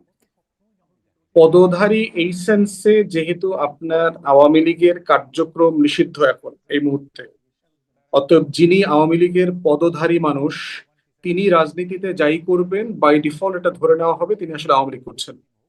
অতএব সেই জায়গাতে আমি বোধ এটা তো করি না আইনি যে কোনো এইটা ফ্রেমওয়ার্ক নাই। ধরেন আ সে স্বতন্ত্র তখন। সেখানে তো তার কোনো প্রতীক নাই। মানে স্বতন্ত্র না, যেহেতু ওই পদ তিনি ছেড়ে দেন নাই। হুম। তিনি আওয়ামী লীগের ওই পদটা তো ছেড়ে দেন নাই, তিনি তো ওই পদটা হোল্ড করছেন। অতএব সেই জায়গাতে তিনি যেহেতু পদধারী আওয়ামী লীগের নেতা কর্মী, সে রাজনীতি করছেন মানে হচ্ছে আওয়ামী লীগের রাজনীতি করছেন, এটা এটা বাই ডিফল্ট ধরে নেওয়ার সুযোগ আছে।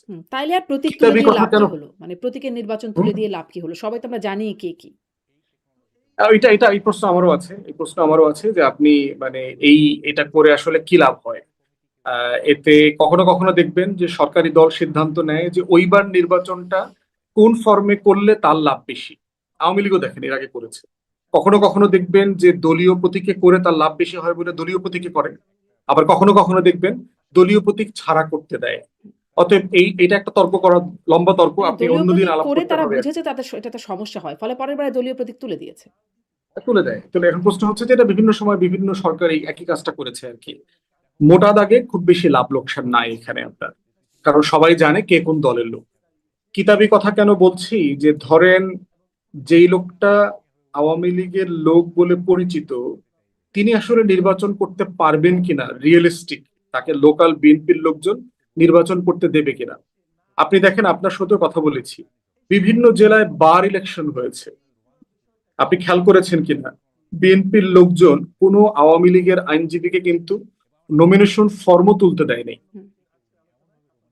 অতএব রিয়েলিস্টিকলি যেটা হবে সেটা হচ্ছে, বিএনপিরই তো এক একটা পদের এগেনস্টে 4 জন 5 জন 6 জন 10 জন চেয়ারম্যান হইতে চায়। গত 20-30 বছর ধরে তাদের এই খাওয়া দাওয়া বাকি আছে, তারা রোজা রাখতেছে, রাজনৈতিক রোজা, এত বছর থেকে ইফতার করতে পারতেছে না। অতএব তারা সবাই যেটা চাইবে, আওয়ামী লীগের ভোট ব্যাংকটাকে চাইবে, আওয়ামী লীগের প্রার্থী চাইবে না। প্রার্থী কেউ দাঁড়াইলে তো আপনার বিএনপির ভোটটা যেহেতু অনেক ভাগে ভাগ হবে, সেখানে কিন্তু আওয়ামী লীগের যিনি প্রার্থী থাকবেন তিনি অল্প ভোট পেয়েও জিতে যাওয়ার সম্ভাবনা থাকবে। তারপর হচ্ছে আওয়ামী লীগের কিছু বেইজ এরিয়া আছে, যেখানে ধরেন এই গোপালগঞ্জ টাইপের এলাকা যেগুলো আছে। অতএব সেই জায়গায় রিয়েলিস্টিকলি আমি মনে করি না বিএনপি কোনো আওয়ামী লীগের পদধারী পরিচিত কোনো ব্যক্তিকে নির্বাচন করতে দিবে, তাকে সিম্পলি এলাকা ছাড়া করে দেবে আর কি। এই যে আর ভোট বারগুলোর কথা বলছেন, একদম সুপ্রিম কোর্ট বার থেকে দেখা গেছে। মানে এটা অগণতান্ত্রিক হয়ে যাচ্ছে না এই বিষয়গুলো? এটা আওয়ামী লীগ প্রশ্ন রিজলভ করার আগ পর্যন্ত এটার কোনো সমাধান নাই। আওয়ামী লীগ প্রশ্ন তো মানে রাজনৈতিক আওয়ামী ভাবে লীগের নাম এবং গন্ধ বিচারিক। থাকলেই তাকে আর কিছুই করতে দেওয়া হবে না। তার মানে মানে মানবাধিকার যদি বলি বা এটা নাগরিকত্ব পাবে এটা না। এটা বাস্তবে তো এখন পর্যন্ত তাই, কারণ হচ্ছে যে আওয়ামী লীগ এখনো রিগ্রেট করে নাই। আওয়ামী লীগের সেক্রেটারি গত 2-3 দিন আগে দেখেছেন রক্তের বদলে রক্ত, খুনের বদলে খুন, চোখের বদলে চোখ, এগুলোর কথা বলেছে। তো যে পার্টির সেক্রেটারি একটা গণহত্যা হয়ে যাওয়ার 2 বছর পরেও যার ভাষায়, তার ল্যাঙ্গুয়েজে কোনো ন্যূনতম রিকনসিলিয়েশন নাই, রিগ্রেট নাই, তাকে আপনি স্পেস কিভাবে দেবেন? মানে এটা এই কনভারসেশনটা শুরু হবে কোত্থেকে? আপনার মধ্যে তো একটা অনুশোচনা থাকতে হবে যে আমি ভুল করেছি, আমি করেছি, আমার সব নেতাকর্মী তো করে নাই, এই মানে কথাটাও এটা তো আমি বলতে একটা হবে। পুরনো প্রশ্ন। এই আলোচনায় খুব বেশি যাব না। কিন্তু ধরেন ভুল সব মানে এটা আওয়ামী লীগের বিশাল বড় জায়গা আছে তাদের মানে তাদেরকে ধরবার জন্য যে তারা এই কাজ করেছে। কিন্তু এরকম অনেকে অনেক কাজ করেছে। রাজনৈতিক ভুল, অপরাধ অনেকে করেছে। কে আসলে ভুল স্বীকার করেছে? এমনকি ৭১ এর জন্য জামাতও ভুল স্বীকার করে নাই আজ পর্যন্ত। তারাও যদি করে থাকি ৪৭ এই মানে অনেক কিছু মিলিয়ে বলে। কেউ তো ভুল স্বীকার করে নাই। প্রশ্ন হচ্ছে যে বাংলাদেশের, স্বাধীন বাংলাদেশে সব দল তো আর গণহত্যা করে নাই। পার্থক্য আছে তো, আপনার ক্রাইমের পার্থক্য আছে। মানে আপনার কথাটা গণহত্যার দোষর যৌক্তিক। তো সেই সময় জামাতে ইসলাম অভিযুক্ত না। সেটা তো জামাত ইসলামী না, 71 সালে দেখেন জামাত আসলে কত বড় দল ছিল। 70-এর নির্বাচনে দেখেন তো শাসক গোষ্ঠী কে ছিল? 70-এর শাসক গোষ্ঠী কি জামাত পাকিস্তানিরা ছিল? ছিল না, ছিল পাকিস্তানিরা ছিল। না, কে? দলটা কে? 70-এর শাসক গোষ্ঠী দলটা কে? মুসলিম লীগ। হুম, হুম। 70 সালে সবচেয়ে বড় রাজনৈতিক দল কোনটা? মুসলিম লীগ। তাহলে আপনি 70-এর নির্বাচনে দেখেন জামাত সারা পূর্ব পাকিস্তানে জাতীয় পরিষদে কোনো আসন পায় নাই। পশ্চিম পাকিস্তানে জাতীয় পরিষদে 4টা সিট পাইছে। প্রাদেশিক পরিষদে জামাত মাত্র একটা সিট পাইছে, হচ্ছে বগুড়া থেকে। আপনি সিটের যদি দেখেন রাজনৈতিক দলগুলোর ভিতরে সে সপ্তম অথবা অষ্টম। এর মানে হচ্ছে যে আপনি যদি 14 দলের গণহত্যার প্রপোর্শন চিন্তা করেন, সাম্যবাদী দল নামে তো একটা দল ছিল না 14 দলে, হুম। তাকে আপনি 24-এর গণহত্যার জন্য কত শতাংশ দায় দিবেন? মুসলিম লীগ তো বাংলাদেশের পলিটিক্স অপ্রাসঙ্গিক হয়ে গেছে, নাই হয়ে গেছে। তো এখন প্রশ্ন হচ্ছে যে ওই প্রশ্ন তো আপনি পুরোপুরি মুসলিম লীগের দায় তো জামাতের উপরে চাপাতে পারবেন না, না। কিন্তু ধরেন আর সেই জামাত, সময় আমাদের দেশীয় দোসর বলতে আমরা তাদেরকে বুঝেছি। আরেকটা তো ধরেন না, আছে। সত্য না তো, হুম। সত্য না। এটা রাজাকার আলবদরদের তালিকা দেখতে তো তা মনে হচ্ছে না। আপনার মনে আছে আওয়ামী লীগের সময় রাজাকারদের তালিকা প্রকাশ করলো না? হুম। সেই তালিকা 80%-এর উপর। হুম। সেই তালিকাটা এরপরে আওয়ামী লীগের কোনো তালিকারই তো বিশ্বাসযোগ্যতা পাওয়া যায় না। না মুক্তিযোদ্ধা, না রাজাকার, কোনো তালিকায় তো কোনো গ্রহণযোগ্য সরকারের না। সরকারের তালিকা যেটা না, এই তালিকাটা আপনার 72 থেকে 75-এ করা, শেখ মুজিবের যে কমিটি করা হয়েছিল, রাজাকার আলবদরদের তালিকা যেটা করা হয়েছিল তখন, তারপরে কতজন মারা গেছে শহীদদের তালিকা, সেই তালিকাটা প্রকাশ কিন্তু করেছে ধরেন সিম্পি যে 72-এর। জামাতের মুখপত্র যে সংগ্রাম পত্রিকা, মানে সেই সময়ের পত্রিকাগুলো ঘাটলে দেখা যায় যে তারা কিভাবে তারা এগুলো তো নিরুৎসাহিত পাকিস্তান প্রতি করছে। দল, হ্যাঁ, সার্টেনলি তারা তো হ্যাঁ, পাকিস্তানের পক্ষে ছিল, হ্যাঁ। নিঃসন্দেহে এবং ছিল। পাকিস্তান সে এ সময় ব্যাপারে গণহত্যা তো চালিয়েছে। ফলে তাদের পক্ষে সেই হ্যাঁ, সমর্থনটা সেই সময় যদি জুগিয়ে থাকে, তার জন্য কি তারা হ্যাঁ, নিঃসন্দেহে ছিল, তারা কি সেই কিন্তু সেটা তো মুসলিম লীগের সমান না, হ্যাঁ, সেটা তো যার মুসলিম লীগের সমানই না সমান হোক, না। কার বেশি কার কম বলছি না। কিন্তু তারা যে এটা করেছিল, এখানে বিশাল আকারের গণহত্যা হয়েছে, এখন বিশাল তারা তো বলতেছে তারা 4 বার ক্ষমা চাইছে, তারা তো কিন্তু জামাত তো দাবি করে তারা 4 বার ক্ষমা আপনি চাইছে। শুনেছেন, মানে আপনি মনে করেছেন যে তারা আসলে ক্ষমাই চেয়েছে? এই যে আমি পত্রিকাতে দেখছি, আমি টিভিতে দেখলাম, এই আপনি যেগুলো রেফার করতেছেন মানে যদি করে এখন, থাকে, আওয়ামী লীগে তো বলে এরকম যে যদি অপরাধ হয় বিচার হোক, এরকম তো বলে। কিন্তু সেই যদি তো না, আমরা তো জানি, না, দেখেছি। আওয়ামী লীগের সভানেত্রী, সেক্রেটারি, আওয়ামী লীগের কোনো গুরুত্বপূর্ণ নেতা 24 নিয়া যদি কিন্তু দিয়েও কথা বলে নাই। আমি কদিন আগে আরাফাতের ইন্টারভিউ শুনলাম, আমি নওফেলের ইন্টারভিউ শুনলাম, এখানে শুধুমাত্র ন্যূনতম রিকনসিলিয়েশন শুনলাম আপনার শোতে। রাশেক রহমান নামে একজন আওয়ামী লীগের এমপি ছিলেন, তিনি একটু রিকনসিলিয়েটরি কথাবার্তা এমপি ছিলেন বলেছেন। না, হ্যাঁ। এছাড়া আওয়ামী লীগের টপ লিডারশিপের কেউ ন্যূনতম মানে অনুশোচনা, মানে সরি বলা, দেশে বিদেশে যারা আছে একদম মাঠ না, পর্যায়ের তারা কর্মী বলেন তো, পর্যন্ত আমার কেউ অনুষ্ঠানে করে নাই। ওবায়দুল কাদের বলেছেন, যদি ভুল হয়ে থাকে আমরা দেশের মানুষের কাছে গিয়ে ক্ষমা চাইবো। আপনার অনুষ্ঠানে কেন বলবো? আমরা দেশের মানুষের কাছে গিয়ে ক্ষমা চাইবো। মানে এরকম করে তিনি ওই সময় বলেছিলেন। সো যদি শব্দটা আছে তাদের ভাষায়। এখন এখন পরশু দিনের বক্তব্যের পরে আপনার এই বক্তব্য তো এক্সপান্স হয়ে গেছে, আপনার এই বক্তব্য তো আর থাকে না, যখন তিনি বলেন যে লাশের বদলে লাশ। এখন প্রশ্ন হচ্ছে, আপনার আগের টপিকে যাই, সেটা হচ্ছে যে আপনি এই যে স্থানীয় নির্বাচন কাঠামোতে যেটা আছে, আমি প্র্যাকটিক্যালি মনে করছি না যে বিএনপি আওয়ামী লীগের নেতাদেরকে অথবা কোনো পরিচিত মুখকে নির্বাচন করতে দেবে। কারণ বিএনপির ইন্টারনাল কোন্দলই আমি ধারণা করছি ব্যাপক মাত্রায় সংঘর্ষ হবে, সহিংসতা হবে, শত শত লাশ পড়বে সারা দেশে বিএনপি, এবং বিএনপি এটা হ্যান্ডেল করতে পারবে না, ইতিমধ্যে তার লক্ষণ আমরা দেখতে পাচ্ছি। অতএব সেই জায়গায় আমি কোনো সম্ভাবনা দেখতে পাচ্ছি না যেখানে আওয়ামী লীগ কোনো স্পেস পাবে। কিন্তু ওইটা বলবেন যে বিএনপি তৃতীয় চতুর্থ দল হয়ে যাবে আওয়ামী লীগ ফিরলে, তাহলে প্রথম দ্বিতীয় কি হবে? আচ্ছা, রাইট। না, প্রশ্ন হচ্ছে দেখেন যে বিএনপি কিছু কিছু আচরণ করতেছে যেটা তার জাতীয়তাবাদী রাজনীতির সাথে যায় না। যেমন দেখবেন যে বিএনপির মুখে 71 মুক্তিযুদ্ধ এই বক্তব্য কিন্তু আমরা কোনো সময় এত পরিমাণে শুনি নাই, হুম। যেটা গত 2 বছর ধরে শুনেছি। বিএনপি মুক্তিযুদ্ধের চেতনা নিয়ে কথা বলা, এই মুক্তিযোদ্ধাদেরকে নিয়ে কথা বলা, এগুলো আমরা শুনতাম না, কিন্তু মুক্তিযুদ্ধের সংখ্যা কিন্তু আসলে বিএনপিতে বেশি। 72-এর সংবিধান নিয়ে জীবনে কোনোদিন আমরা বিএনপির কাছ থেকে কোনো বক্তব্য শুনি নাই, বরং উল্টাটা শুনছি। খালেদা জিয়া, তারেক রহমানের বিখ্যাত বক্তব্য আছে, এটা ফালায় দিতে হবে, এটাই হইছে সেই হইছে, বদলায় দিতে হবে, এগুলো বলছে। রবীন্দ্রনাথ ঠাকুরের উদযাপন দেখেন এইবার বিএনপি যে পরিমাণ আয়োজন করেছে। কারণ বাংলাদেশে ধরে নেওয়া হয় রবীন্দ্রনাথ ঠাকুরকে যেভাবে এক্সাম্পলিফাই করা হয়, এটা বামরা করে, আওয়ামী লীগ করে, বিএনপি করে না এটা। কিন্তু এইবার দেখবেন বিএনপি দল আকারে এবং সরকার আকারে ব্যাপকভাবে রবীন্দ্রনাথ ঠাকুরকে সেলিব্রেট করেছে। এগুলো হচ্ছে সিম্বলিক। এখন প্রশ্ন হচ্ছে, আওয়ামী লীগের দোকানের পণ্য আমি বিএনপির দোকান থেকে কেন কিনবো? কুমিল্লার যেটা অরিজিনাল মাতৃভান্ডার, আপনি যদি রসমালাই কুমিল্লা থেকে কিনতে চান, আপনি অরিজিনাল মাতৃভান্ডার থেকেই তো ওই রসমালাইটা কিনবেন। তো বিএনপি যেই জিনিসগুলো বিক্রি করবার চেষ্টা করছে সুশীল সমাজের কাছে, প্রগতিশীলদের কাছে, মাইনরিটিদের কাছে, এই পণ্য ওই লোকগুলো বিএনপির দোকান থেকে তো কিনবে না, সে তো আওয়ামী লীগ থেকে কিনবে এই পণ্য। হুম। সে তার মূল কিন্তু দোকান আওয়ামী খোলার লীগকে তো অপেক্ষায় অন্য থাকবে। কারণে তারা যদি বয়কট করে, তাহলে কোথাতে তারা কি পণ্যহীন হয়ে যাবে? তারা কি তাদের কিছুই তারা থাকবে না, জায়গা থাকবে না? মানে সেই প্রগতিশীল মাইনরিটি, সুশীল সমাজ, তাদের কোনো জায়গা থাকবে না? না, জায়গা হচ্ছে এই যে আপনার মানে বাই ডিফল্ট তারা বিএনপি কে ভোট দিয়েছে না এবার, হুম। এই বক্তব্যগুলোর টার্গেট অডিয়েন্স কারা? আওয়ামী লীগের লোকজনকেই তো টার্গেট করে এই বক্তব্যগুলো দিয়েছে। তা না হলে আপনি দেখেন, আমরা দেখলাম 40+ সিটে বিএনপি জিতেছে, যেখানে বিএনপি কোনোদিনই জেতে নাই, এবার প্রথমবার তারা জিতলো।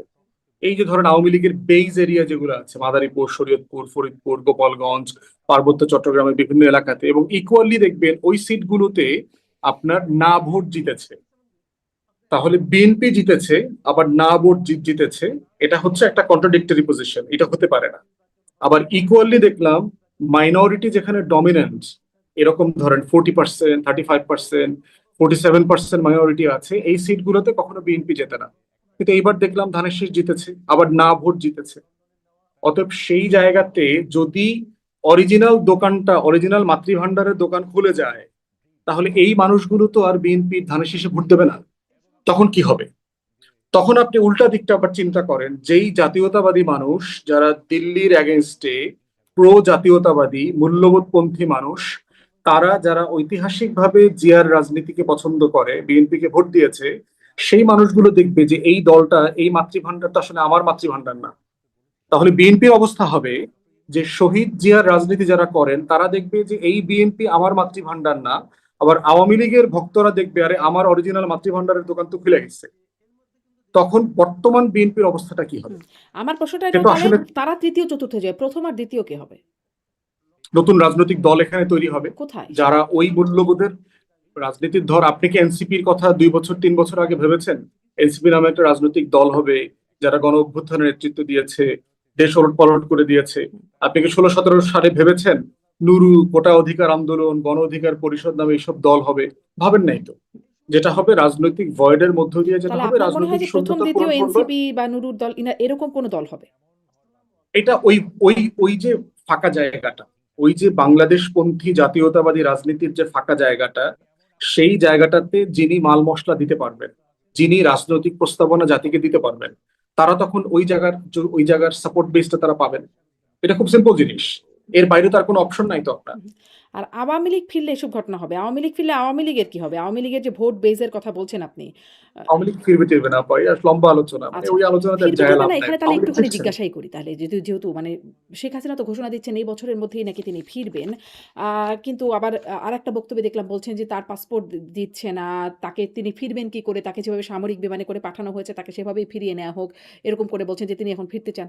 মানে সেক্ষেত্রে আপনার কি মনে হয়? আপনি আইনজীবীও বটে। প্রক্রিয়াটা কি তাকে ফেরানোর? যদি ফেরাতে চাওয়াই হয় তাহলে প্রক্রিয়াটা কি? প্রক্রিয়া তো দুইটা।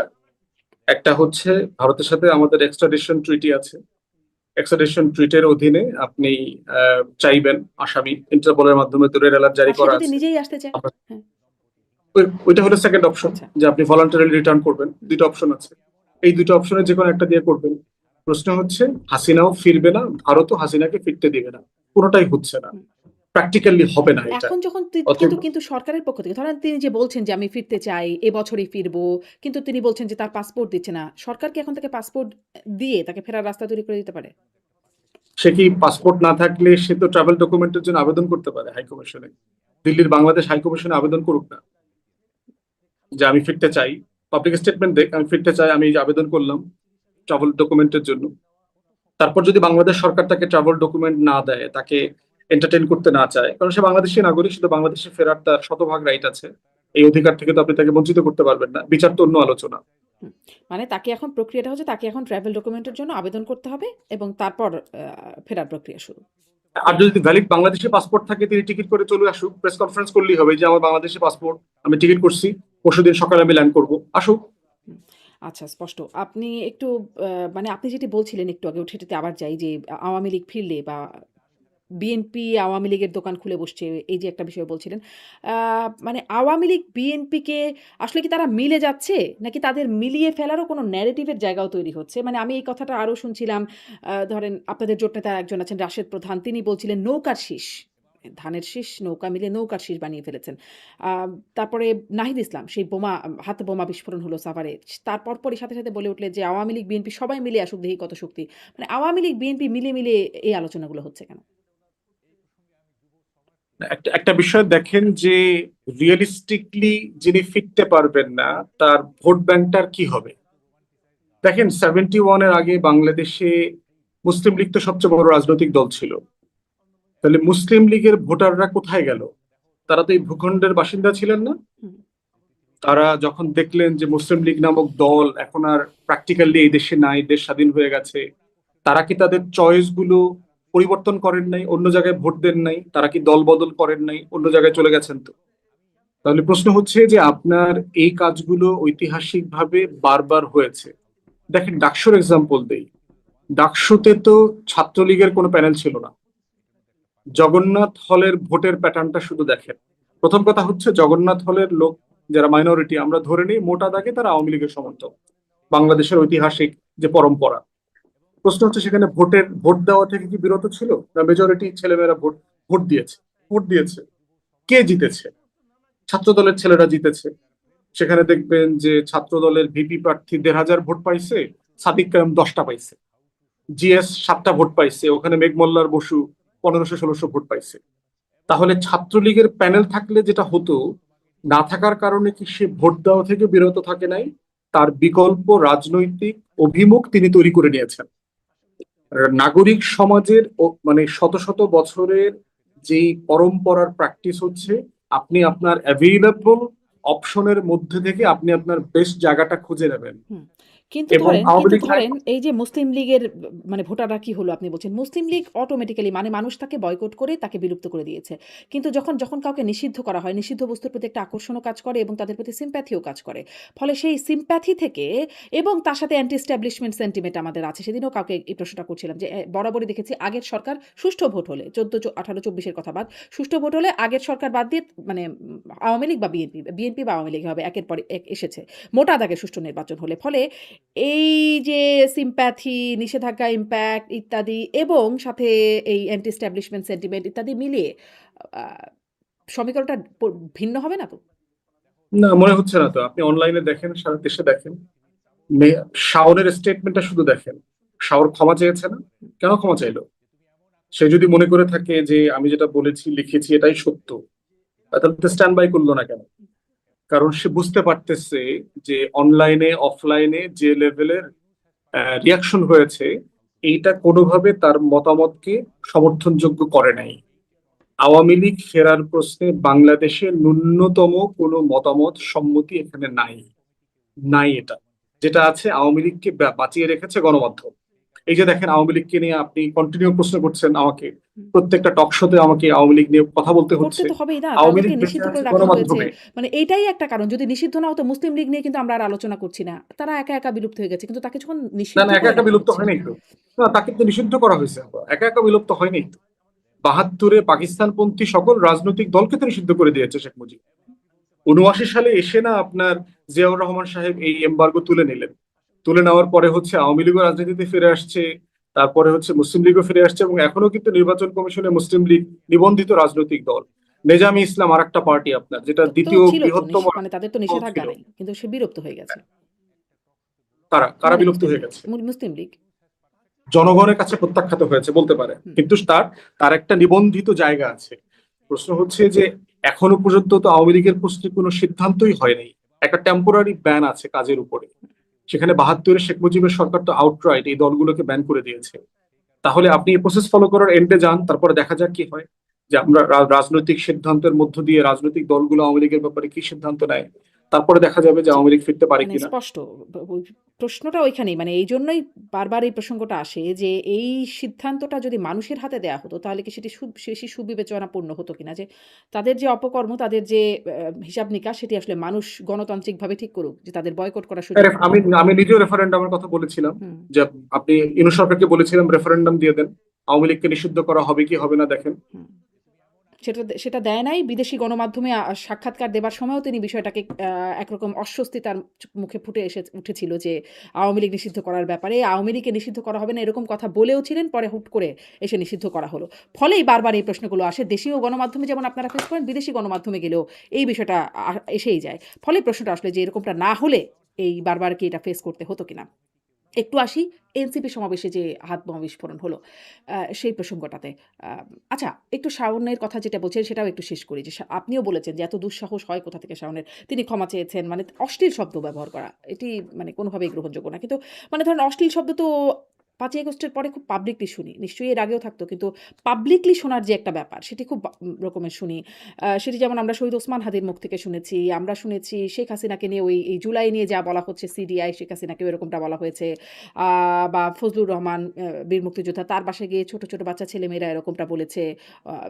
ফলে বা তারেক রহমানকে নিয়েও মিছিলে বলা হয়েছে ১, ২, ৩, ৪ টিনের চালে কাউয়া ইত্যাদি নানান রকম অশ্লীলতম স্লোগান বানানো হয়েছে। মানে তখন কি আপনাদের মনে হয়েছে যে এগুলো খুব দুঃসাহস? না, তখনও তো আমরা এই অশ্লীল ভাষার বিরুদ্ধে কথা বলেছি তো, যে রাজনৈতিক আপনার সাথেও আমি বলেছি হুম, যে রাজনৈতিক প্রতিবাদ চলবে। আওয়ামী লীগের ব্যাপারে দেখেন, আমার প্রশ্ন কিন্তু আমার পজিশন কিন্তু খুব পরিষ্কার। আওয়ামী লীগ বাংলাদেশের রাজনীতি ফিরতে পারবে না। কিন্তু এই জন্য তো আমাকে এটা সিডিআই শব্দ ব্যবহার করতে হয়নি তো, আমাকে গালি দিতে হয়নি তো। Hmm, it's a very political position. এটার ব্যাপারে আমি আপনার সাথে ইতিহাস, প্রসেস, যুদ্ধ, সবকিছুর সব মানে ব্যাপক ব্যাখ্যা দিয়ে আমি বোঝানোর চেষ্টা করেছি যে কেন আওয়ামী লীগ রাজনীতিতে ফিরতে পারবে না। It's full stop thing. গালি দেওয়ার প্রয়োজন নাই। আমি কোনো পক্ষেই আমি গালির পক্ষে না। রাজনৈতিক ভাষায় কথা বলতে হবে, সমালোচনা করতে হবে, এবং সেটাই হচ্ছে বেস্ট মানে কোর্স অফ অ্যাকশন। একদম স্পষ্ট। একটু এনসিপি সমাবেশে যে হাতবোমা হামলা সেটার পরপরই আমরা যে আচ্ছা, এটা খুবই তো দুঃখজনক আর কি, এবং দুজন যুবলীগ কর্মীকে গ্রেফতার করা হয়েছে। আমার মনে হয় ভালোভাবে জিজ্ঞাসাবাদ করা দরকার, এবং একই সময় দেখবেন যে বৃষ্টি হচ্ছিল, এলাকাতে কারেন্ট চলে গেছে, আবার এই ঘটনাটা ঘটেছে। তো এটা নিঃসন্দেহে যে কোনো রাজনৈতিক সভা সমাবেশে এ ধরনের ঘটনা ঘটা দুঃখজনক। যেটা ধরেন শেখ হাসিনার আহ, সমাবেশে যেটা হয়েছে গুলিস্তানে, ২১ একই আগস্ট। রকম ভাবে ওটাও আমরা সমালোচনা করেছিলাম। এখন সরকারের এটা সিরিয়াসলি বিবেচনাকে নেওয়া দরকার। কারণ হচ্ছে সরকার যদি মনে করে যে এনসিপিটাতে হয়েছে ঠিক আছে, মাথায় রাখিয়েন যে আপনাদের সমাবেশে যেটা হবে না সেটাও কিন্তু আপনি নিশ্চিত থাকতে পারবেন না। কারণ এর আগেও কিন্তু সাবেক প্রধানমন্ত্রীর সমাবেশে এই ঘটনাগুলো ঘটেছে। রাজনৈতিক সভা সমাবেশে নিরাপত্তা দেবার দায়িত্ব পুলিশের, এবং এই কর্মসূচিগুলো কিন্তু ঘোষণা দিয়ে কর্মসূচি পালন করা হচ্ছে। এনসিপি কিন্তু কোনো গোপন সংগঠন না যে হুট করে এক জায়গাতে গিয়ে একটা পদযাত্রা করছে, ব্যাপারটা তা না। তারা অফিসিয়ালি ঘোষণা করে প্রশাসনকে জানিয়েই তারা কর্মসূচি পালন করছে। আমার মনে হয় যে আইন শৃঙ্খলা বাহিনী এবং গোয়েন্দা সংস্থাকে সিরিয়াসলি এটা তদন্ত করা দরকার, এবং এগুলো খতিয়ে দেখে বিচারের আওতায় আনা দরকার। কিন্তু এটাই তার হচ্ছে জন্য একমাত্র সাথে, সাথে সলিউশন। তারেক রহমানের কাছে জবাব চাওয়া বা বিএনপি আওয়ামী লীগ মিলে আসুক, দেখি তাদের কত শক্তি, বিএনপিকে এর সাথে মিলিয়ে ফেলা, এটা কি একটা যৌক্তিক অবস্থান নাহিদ ইসলামের? সরকার সরকার আকারে পড়েন, মানে আমি এটাকে সরকার আকারে পড়ছি, মানে তারেক রহমান জবাব দেওয়া মানে হচ্ছে সরকারকে বলছে। এটা বাংলাদেশের একটা কমন স্লোগান আর কি, সরকার জবাব দেন, স্বরাষ্ট্রমন্ত্রী জবাব চাই, স্বরাষ্ট্রমন্ত্রী অফিস ঘেরাও করা। এগুলো তো আমরা রাজনৈতিক কর্মসূচি আকারে পালন করেছি। এর মানে কি স্বরাষ্ট্রমন্ত্রী খুন খারাপি করছেন? ব্যাপারটা তো এরকম না। যেমন আহ, আপনার টিআইবি বললো না যে 900 খুন হয়েছে গত 3-4 মাসে, আমরা তো স্বরাষ্ট্রমন্ত্রী আমকে তো ব্লেম করছি যে আপনি দায়ী। এর মানে কি স্বরাষ্ট্রমন্ত্রী খুন করেছে? ব্যাপারটা এরকম না। রাষ্ট্র আকারে দেখেন এই বিষয়টাকে, মানে একদম মানে লিটারালি নেওয়ার দরকার কিন্তু নাই আর ধরেন কি। এই যে আপনি যেটার কথা বললেন ২১শে আগস্টের বোমা হামলা, সেটার জবাবটাও কি সরকার সেই সময়ে দিল? বা দিতে বিচারটাও তো দিতে বন্ধ পারে হয়ে নাই গেল। তো। না, বিচারটাও তো বন্ধ অফকোর্স হয়ে গেল। না, দিতে পারে নাই তো। দিতে পারে না বলেই তো তারা সমালোচিত হয়েছে। দিন শেষে ধরেন হাসিনাকে আমি অপছন্দ করি, আমি ঘৃণা করি, আওয়ামী লীগকে আমি ঘৃণা করি, কিন্তু যতক্ষণ পর্যন্ত তিনি রাজনৈতিক কর্মসূচি পালন করছেন সাবেক প্রধানমন্ত্রী হিসেবে, ততক্ষণ পর্যন্ত তার নিরাপত্তা দেওয়ার দায়িত্ব তো সরকারের। এটা তো মানে সিম্পল জিনিস আর কি। হুম। অতএব 2004 সালে 5 সালে যেগুলো হয়েছে এটা কোনোভাবেই তো বিচার তদন্তের নামে যেটা হয়েছে, আমার মনে আছে জলিল সাহেব তখন আওয়ামী লীগের সেক্রেটারি, থানায় থানায় মামলা করবার জন্য ঘুরেছেন। তখনকার কোনো থানা মামলা নিচ্ছে না, ওসি থানায় নাই, পালায় গেছে, এক থানায় আরেক থানাকে রেফার করতেছে। এগুলো তো বাজে এক্সাম্পল তৈরি করেছে। রাষ্ট্র আজকের এখানে এই যে দুর্বৃত্তপনার জায়গাতে এসছে তো 1-2 দিনের না। এটা তো বছরের পর বছর, দশকের পর দশক ধরে আমাদের যে সাকসেসিভ তো ফেইলিয়ার এই যে দায়, আইন আপনি ভুল শৃঙ্খলা। স্বীকারের কথা বলছেন, ভুল স্বীকার করেছে বিএনপি? না, এখন এটা তো মানে করলে তো আমরা সবাই জানতাম আর কি। তারা যেটা করেছে, তারেক রহমান নিজে নিজের বক্তব্য দিয়েছে। আওয়ামী লীগ আবার বাড়াবাড়ি করেছে, এসে দেখেন সে যতটা না এটা ইনভেস্টিগেট করবার চেষ্টা করেছে, আসল হুম। যারা দায়ী তাদেরকে খুঁজে বের করার চেষ্টা করেছে, তার থেকে বেশি হচ্ছে খালেদা জিয়া এবং তারেক রহমানকে ভিলিফাই করার চেষ্টা করেছে। হুম। তাহলে মানে দেখেন এই যে মানে এক পক্ষ আরেক পক্ষকে যতটুকু অ্যাবিউজ করা যায় সিস্টেমে ক্ষমতায় পেলে, এটাই তো আমার রাষ্ট্র কাঠামোকে দুর্বল করে দিয়েছে। সেজন্যই তো আজকে আমাকে আপনাকে শুধু গোপন ক্ষমতায় কে আছে, ডিপ হুম। স্টেট, কালো বিড়াল, এগুলো খুঁজে বেড়াতে হচ্ছে। এটা তো আমাদের সবার জন্য কালেকটিভ ভাবে দুঃখজনক তো। জি, তখন যেমন হয় না, কিন্তু আমরা তো নতুন বন্দোবস্তর কথা শুনলাম। ২ বছর হয়ে গেল গণ-অভ্যুত্থানের। সেখানে আসলে কতটুকু পৌঁছালো? ধরেন এখনো বিচার বিভাগের দিকে তাকালে আপনি বলছিলেন যাতে তাকে যতই আপনি ঘৃণা করেন না কেন, যদি স্বাভাবিকভাবে খুব সহজ করে সামারাইজ করি, তারও একটা সুবিচার, ন্যায় বিচার পাওয়ার অধিকার আছে। ধরেন সাবেক প্রধান বিচারপতির কথা যদি বলি, খুবই বয়স্ক একজন মানুষ। তিনি একের পর এক জামিন হচ্ছেন, নতুন একটা মামলা দিয়ে, তাকে হত্যা মামলা দিয়ে। আ তিনি কি হত্যা করেছেন? আবার ওই আপনারই প্রশ্ন। তাকে হত্যা মামলা দিয়ে রাখা হচ্ছে। এরকম একটা জাস্ট আমি উদাহরণ হিসেবে বললাম। সুবিচারের জায়গাটি কতটুকু নিশ্চিত হলো? একটা বিষয় দেখেন যে আপনারা যারা বাঙালিরা মার্কিন মুলুকে থাকেন, আপনারা কি ভাত খাওয়া বন্ধ করে দিয়েছেন? ভাত হুম। খাওয়া তো বন্ধ করে নাই। আমাদের বাঙালিরা এখনো আয়েশ করে পিকনিক করে ডাল ভাত খায় পার্কে গিয়ে। খাইসলত তো ভাই সহজে বদলায় না। মানে এটা তো একটা লম্বা লড়াই। মানে আমার সরকার বদলে গেছে বলি, একটা গণ অভ্যুত্থান হয়েছে বলি দেশের সব মানুষের খাইসলত বদলে গেছে। দেশের মানুষের খাসলত তো ফ্যাসিবাদ তো শুধু বদলাতে দল হবে না। না, একটা আমাদের খাইসলতের ব্যাপার। মানে ইনস্টিটিউশনগুলো, বিচার বিভাগ, সেখানে যদি এরকম হতে থাকে তাহলে খাসলতের কথা তো আর এটা না, কতটুকু মামলাটাই তো যায়? একটা ভুল মামলা দিয়েছে, আমি বলেছি। এবিএম খায়রুল হক আরো সিরিয়াস অন্যায় করেছেন। হুম। দেশের বিচার বিভাগ, আইন, সংবিধান মানে সবকিছু নিয়ে তিনি যে হাস্যকর কাজ করেছেন, তাকে তো সিরিয়াস ব্রিচ অফ ওথ, তিনি যে প্রধান বিচারপতির শপথ নিয়েছেন সংবিধান সমুন্নত রাখবার, সেগুলো তিনি ভঙ্গ করেছেন। কিন্তু একটা মামলা হয় নাই তার আসল অপরাধের জন্য। তো এইটা হচ্ছে শুধু তার জন্য না, সবকিছুর জন্য। মানে তো প্রত্যেকটা সেটা তো আওয়ামী আপনারাও আমলের করতে আওয়ামী পারেন, লীগের পারেন না? মামলা। সেই মামলাটা তো আপনারাও করতে পারেন। করেন না কেন? জি, সরি, মানে বুঝতে সেই পারিনি। মামলাটা তো আপনারাও করতে পারেন, আপনিও করতে পারেন, আইনজীবী, আপনি না, করেন। সেটা তো ধরেন ব্যক্তি হিসাবে করা যাবে না, কারণ হচ্ছে তো রাষ্ট্রকে করতে হবে তো মামলাটা।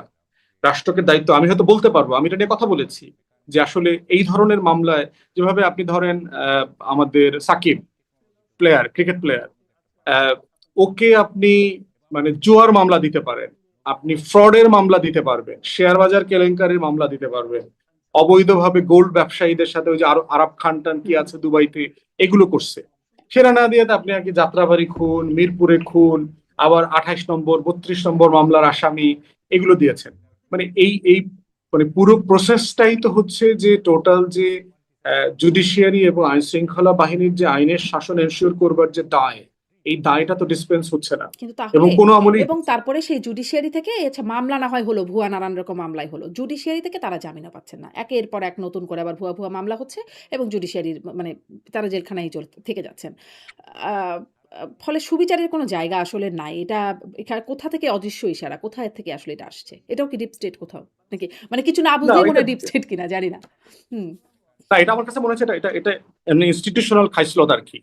মানে প্রাতিষ্ঠানিক ভাবে কাজ করবার, আপনি চিন্তা করে দেখেন, আওয়ামী লীগের প্রায় 20 বছর 111 জোরে যারা কাজ করছে, যে কনস্টেবলটা গত 20 বছর চাকরি করেছে, যার বয়স ধরেন এখন প্রায় 40-এর কাছাকাছি, 40 কাছাকাছি বয়সের কোন কনস্টেবল পুলিশ কর্মকর্তাকে আসলে জেনুইনলি পুলিশিং করেছেন গত 20 বছরে?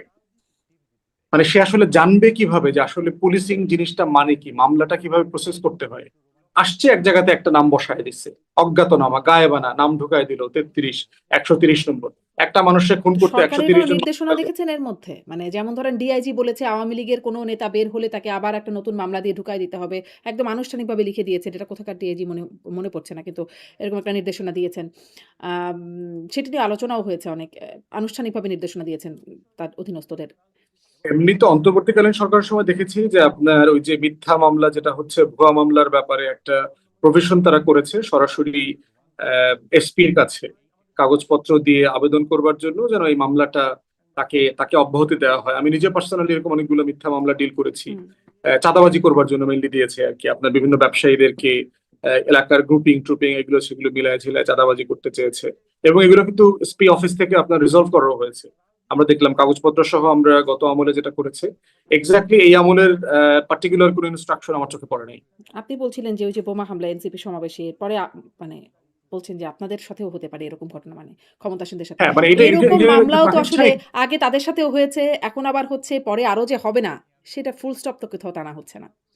এক্স্যাক্টলি এই জন্য হচ্ছে প্রাতিষ্ঠানিক সংস্কার চেয়েছিলাম আমরা, পুলিশ কমিশন গঠনের জন্য আমরা সবাই একমত হলাম, ঐকমত্য কমিশনে বিএনপি সেটা রাটিফাই করলো না অর্ডিন্যান্সটা।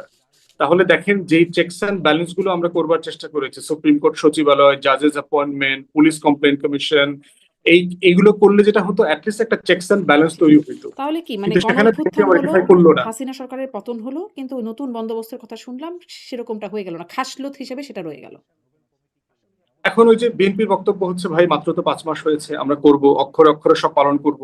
আমরা দেখতে চাই যে ভঙ্গ করার ব্যাপারে 5 মাস এনাফ সময়, তো পালন করতে আপনার কেন বেশি সময় লাগবে, এটা তো একটা বড় প্রশ্ন জি। আর কি। শেষের একদম অনেকক্ষণ ধরে কথা বলছি আপনার সাথে। আসলে শেষে আসি, শেষ করি যে আপনি এর আগে আপনার বক্তব্য বিভিন্ন সময় ভাইরাল হয়েছে। ফুটবল, ক্রিকেট এই খেলাগুলোকে আপনি খুব ফাউল হিসেবে মনে করেন। যে একটা বল নিয়ে ১১ জন দৌড়াইতেছে, একটা গোল জিনিস সে কাঠি দিয়ে বাইরাইতেছে, এরকম কথা আপনি বলছেন। এখন তো বিশ্বকাপ ফুটবল চলছে, উন্মাদনা চলছে। আপনি কি কোনো দল সমর্থন করেন? নাকি আসলে ফাউলই মনে হচ্ছে? আগের আগের বক্তব্যের সারনজুলটা বলে দেই। প্রোগ্রামটা ছিল আপনার ঢাকা বিশ্ববিদ্যালয়ে প্রতিবন্ধীদেরকে নিয়ে একটা প্রোগ্রাম গিয়েছিলাম। এটা 24-এর শেষের দিকে অথবা 25-এর শুরুর দিকে। এটা হচ্ছে বাংলাদেশের বিভিন্ন রাজনৈতিক আন্দোলনে শরিক হয়ে যারা প্রতিবন্ধী হয়েছেন, ৭১-এর মুক্তিযুদ্ধে, ৯০-তে, ৮০-র দশকে আপনার এবং ২৪-এ, তারা ওই প্রোগ্রামে প্রায় ৩০০+ প্রতিবন্ধীকে সম্মাননা স্মারক দিবেন আর কি, এরকম একটা প্রোগ্রাম। সেখানে সরকারের অনেক গুরুত্বপূর্ণ উপদেষ্টা, এই অভ্যুত্থানের বড় বড় ব্যক্তিরা সেখানে আসার কথা ছিল। আমি অনুষ্ঠানে গিয়ে দেখলাম যে অলমোস্ট গুরুত্বপূর্ণ কোনো মেহমান আসে নাই। ওখানে ওখানে আমি সবচেয়ে গুরুত্বপূর্ণ মেহমান আর কি। ধরেন আমি তো তালিকাতে অনেক নিচের দিকে ছিলাম। তো এবং আপনি জানেন, আপনি গণমাধ্যমে কাজ করেছেন, গণমাধ্যম যখন কোনো মিডিয়াকে অ্যাসাইন করে, যখন কোনো সাংবাদিক আপনাদের হাউস থেকে অ্যাসাইন করে, সে কিন্তু ব্রাহ্মণ দেখে যে এই প্রোগ্রামে কে কে আসতেছে। তো যখন গণমাধ্যম শুনছে এখানে উপদেষ্টারা যাবে না, এই গণ অভ্যুত্থানের বড় বড় ব্যক্তিরা যাচ্ছে না, ওখানে কোনো সাংবাদিক যায়নি ওই প্রোগ্রামটাতে, আমার মনে আছে। তো তখন আমার আসলে খুব কষ্ট লাগছে। আমি প্রতিবন্ধীদের গল্প শুনতেছিলাম, তো তার ১ ঘন্টা ধরে, ২ ঘন্টা ধরে তাদের জীবনের যে লড়াই, একটা মানুষের চোখ নাই, হাঁটতে পারে না, তারা লেখাপড়া করছে, ব্রেইলি পাচ্ছে না, তারপরে চাকরি পাচ্ছে না, ফ্রাস্ট্রেশন, বিয়ের মার্কেটে মেয়েরা অ্যাবিউজের শিকার হচ্ছে। তখন আমি ডায়াসে দাঁড়িয়ে বলেছিলাম যে এখানে যদি বুবলি আসতো, এখানে যদি পরিমণি থাকতো, এখানে ওই সাকিব মাশরাফি যদি একটা ব্যাট দিয়ে একটা বল কন্টিনিউ মারামারি করতো, একটা ফুটবল নিয়ে যদি ২২ জন দৌড়দৌড়ি করতো, তাহলে আসলে আপনার গণমাধ্যমের এখানে ক্যামেরার অভাব হইতো না। কিন্তু দেশের ৯৩ লক্ষ প্রতিবন্ধী জনগোষ্ঠীর অধিকার, তার লড়াইটা তুলে ধরবার জন্য আমাদের গণমাধ্যম এতটুকু দায়িত্ব পালন করবার প্রয়োজন মনে করলেন না। এটা হচ্ছে আপনার ওখানে বক্তব্যের প্রসঙ্গ। এটা প্রতিবন্ধীদেরকে নিয়ে, মানে তাদের জন্য আমার কষ্টে, মানে আমার এত খারাপ লাগছিল, তখন আমি এই কথাটা বলেছি। মানে তার মানে আপনি তো কি আসলে ওই ক্রিকেট ফুটবল খেলাকে ফাউল খেলা মনে করেন না? মানে ফাউল বলছিলেন ওইখানে, ফাউল শব্দটা। ফলে আসলে আপনি সেটা মনে করেন না। ফাউল বিষয় হচ্ছে যে, মানে আপনি তখনকার এনভায়রনমেন্টটা চিন্তা করেন, আচ্ছা। যে মানুষটার চোখ হারিয়ে গেছে, হুম। যে মানুষটার হাত পাও নাই, তাহলে আপনি কোন দলকে তার সমর্থন জায়গা করেন থেকে ফুটবলে? আমি ভাই একসময় তো একটা দলের সমর্থক অবশ্যই করেছি, নিজেও খেলেছি। এখন এটা না বলি আবার, আমার তো ভক্ত শ্রেণী, তো ক্রস সেকশনের ভক্ত শ্রেণী আছে। হুম। তো খেলা নিয়ে আমার কমেন্ট্রিও আছে, আপনি আমার পেজে গেলে দেখতে পাবেন। আমি রিসেন্ট আপনার ফুটবল নিয়ে আমার কমেন্ট্রি আছে, আমি বিসিবির পলিটিক্স নিয়ে আমি কমেন্ট্রি দিয়েছি, অসংখ্যবার কথা বলেছি ফুটবল পলিটিক্স নিয়ে। আমি রিসেন্ট টক শোতে আপনার আর্জেন্টিনার খেলা নিয়ে, মিশরের খেলা নিয়ে আমি কথা বলেছি। সো মানে বিষয়টা এরকম না যে আমি স্পোর্টস এর এগেনস্টের মানুষ, বরং আমি শিক্ষা ব্যবস্থায় স্পোর্টস ইনক্লুড করা, ড্রাগ থেকে ইয়াংদেরকে বাঁচিয়ে রাখবার জন্য মহল্লায় মহল্লায় সারা বাংলাদেশে আমি স্পোর্টস এর রূপরেখা পর্যন্ত দিয়েছি বিভিন্ন আলোচনাতে। অতএব ওইটা ওখানে মানে মানে প্রাসঙ্গিক না, একটা জি। মানুষের জীবন যে যেখানে চোখ চলে গেছে। মানে তো ভক্তদের সেখানে হচ্ছে যেটা ভক্তদের হচ্ছে মন আপনার, রক্ষায় আপনি এটা বললেন না যে আপনি আসলে কোন দলের সমর্থক। কিন্তু আবার ওইটা খুব আছে যে আপনি আসলে ফুটবল, ক্রিকেট সেই খেলাগুলোকেই আসলে আপনি না ওটা ওটা তো একান্তই একটা প্রতিবন্ধীদের আচ্ছা। কনটেক্সটে কিন্তু কথা আরেকটা বলা আর কথা কি। সম্প্রতি যে ঢাকা বিশ্ববিদ্যালয়ের ডাকসুর একটা অনুষ্ঠানে গিয়ে যেটা আপনি বলছেন, আপনি পরবর্তীতে হয়তো বলেছেনও এই বিষয়ে বিভিন্ন সময়।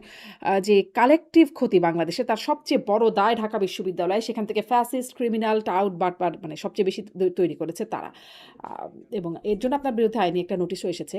আ মানে এখানেও তো মানুষের আবেগের জায়গা ঢাকা বিশ্ববিদ্যালয়। সেখানে বিশাল একটা সংখ্যক অ্যালামনাই আছে। শিক্ষিত মানুষ, তাদের আবেগের জায়গা, স্বপ্নের জায়গা। আপনি এভাবে কেন মানে হাতুড়ি পেটা করলেন? একটা বিষয় দেখেন যে একটা বিশ্ববিদ্যালয়কে আপনি কিভাবে অ্যাসেস করবেন। আপনি যদি কোনো হার্ভার্ডের অ্যালামনাইকে জিজ্ঞেস করেন যে আহ, তোমার হার্ভার্ডে পড়া না পড়া অথবা হার্ভার্ডের কন্ট্রিবিউশন কি, হার্ভার্ড ইউনিভার্সিটি অথবা প্রিন্সটন, এমআইটির কোনো ছেলে মেয়ে কি বলবে যে আমরা ১৭৭৬ সালে ব্রিটিশ বিরোধী আন্দোলন করেছি, এখানে টি প্ল্যান্টেশন নিয়ে প্রচুর অনিয়ম হয়েছে, আমরা তখন লড়াই করেছি, আমরা প্রথম বিশ্বযুদ্ধ, দ্বিতীয় বিশ্বযুদ্ধে আমাদের সোলজাররা গিয়ে যুদ্ধ করেছে, এগুলো বলবে? না তারা বলবে যে আমরা গত 50 বছরে কয়টা নোবেল পুরস্কার পেয়েছি, এই বিশ্ববিদ্যালয়ের অ্যালামনাইরা কে কি প্রেসিডেন্ট হয়েছে, মিনিস্টার হয়েছে, সেনাপতি হয়েছে, বিজ্ঞানী হয়েছে, কি বলবে? মানে আমি তো এই ক্রিটিক্যাল কোশ্চেনটা রেজ করতে চাচ্ছি। আপনি দেখবেন যে ঢাকা বিশ্ববিদ্যালয়ের ছেলে মেয়েদের একটা ফলস প্রাইড আছে। আমি কিন্তু ওই খোয়ারের ছাত্র ছিলাম, কিন্তু ব্যাপারটা এরকম না যে আমি ওখানে চান্স পাই নাই বলে আমার অনেক কষ্ট আছে। ব্যাপারটা এরকম না, আমি বাংলাদেশের টপ স্কুল কলেজ বিশ্ববিদ্যালয়ে পড়ছি। অতএব আমার সাথে কথা বলতে আসলে যে কাউকে প্রিপারেশন নিয়ে আসতে হবে আর কি। যে আমি নিজে ভোলা ডিগ্রি কলেজে পড়ছি বইলা এখন ঢাকা বিশ্ববিদ্যালয়, ঢাকা কলেজ দেখলে আমার খারাপ লাগে, ব্যাপারটা এরকম না। প্রশ্ন হচ্ছে এই বিশ্ববিদ্যালয়ের অ্যাচিভমেন্ট কি, সে আসলে কি তৈরি করে। তার একটা ইউনিভার্সিটি দেখেছি আমাদের যারা বন্ধু বান্ধব আছে অক্সফোর্ড কেমব্রিজের, ওদের আপনি ওদের অক্সফোর্ড আলোচনার কেমব্রিজের টপিক সাথে হয়তো ঢাকা বিশ্ববিদ্যালয়কে তুলনা করতে পারবেন না। সেটা আসলে অনেক একদম হাই র‍্যাংকিং ইউনিভার্সিটিগুলোর কথা বলছেন। আমাদের দেশের মানে বাকি সবকিছুর সাথে মিলিয়ে ঢাকা বিশ্ববিদ্যালয় তারা তো শিক্ষিত জনগোষ্ঠী তৈরি 100 করছে। বছর 100 বছরের বেশি এই বিশ্ববিদ্যালয়ের বয়স আপা। হুম। এটা বাংলাদেশের বয়সের থেকেও বেশি, এটা পাকিস্তান রাষ্ট্রের বয়সের থেকেও বেশি।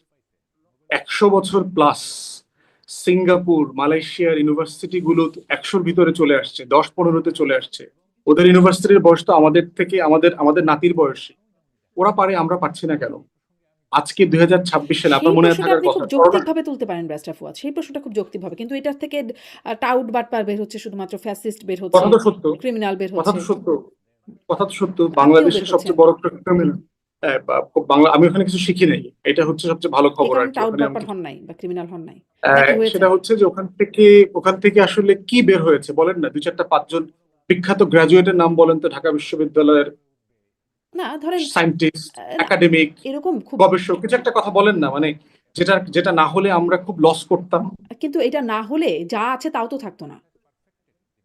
না, না হলে হচ্ছে যে আপনার অন্য বিশ্ববিদ্যালয় কলেজে পড়তো।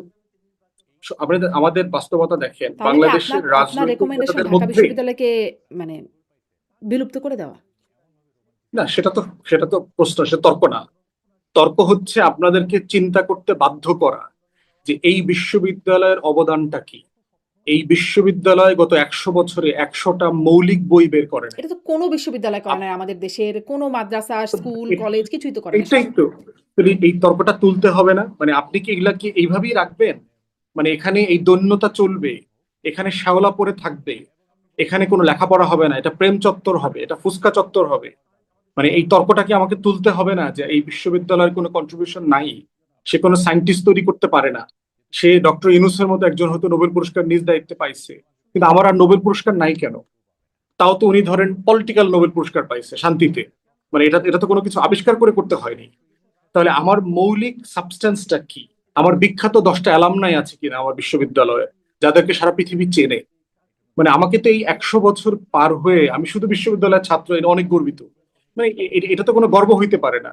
আপনি বিশ্ববিদ্যালয়ের অনার্স পড়ে বাইরে যান, দেখেন তো কোনো পৃথিবীর কোনো ইউরোপিয়ান বিশ্ববিদ্যালয় অনার্সকে ভ্যালিডেট করে কিনা, আমার বিশ্ববিদ্যালয়ের মাস্টার্সকে ভ্যালিডেট করে কিনা। হুম। আমি করে ইউনিভার্সিটিতে তো, 2 বছর করে না? পড়েছি। সেখান থেকে পড়ে এসে তো বিভিন্ন জায়গায় পিএইচডি করছে, মাস্টার্স করছে, পরে বড় বড় না, জায়গায় জয়েন করছে। সরাসরি করতে পারছেন না। আমি ইউনিভার্সিটিতে 2 বছর পড়ে গেছি, আমাকে লেভেলের ইকুইভ্যালেন্স দিয়েছে ইংল্যান্ডে। আমাকে ওখানে ফাউন্ডেশন কোর্স করতে হয়েছে, তারপরে আমি আন্ডার গ্রেডে ঢুকেছি। এখানে অনার্স করে গেলে আপনার 3 বছর, 2 বছরের জন্য ইয়ে দেয়, আপনার রিকগনিশন দেয়। হুম। মাস্টার্স করে গেলে অনার্সের রিকগনিশন দেয়। তো লজ্জার বিষয় না? আমার লজ্জা লাগার কথা না?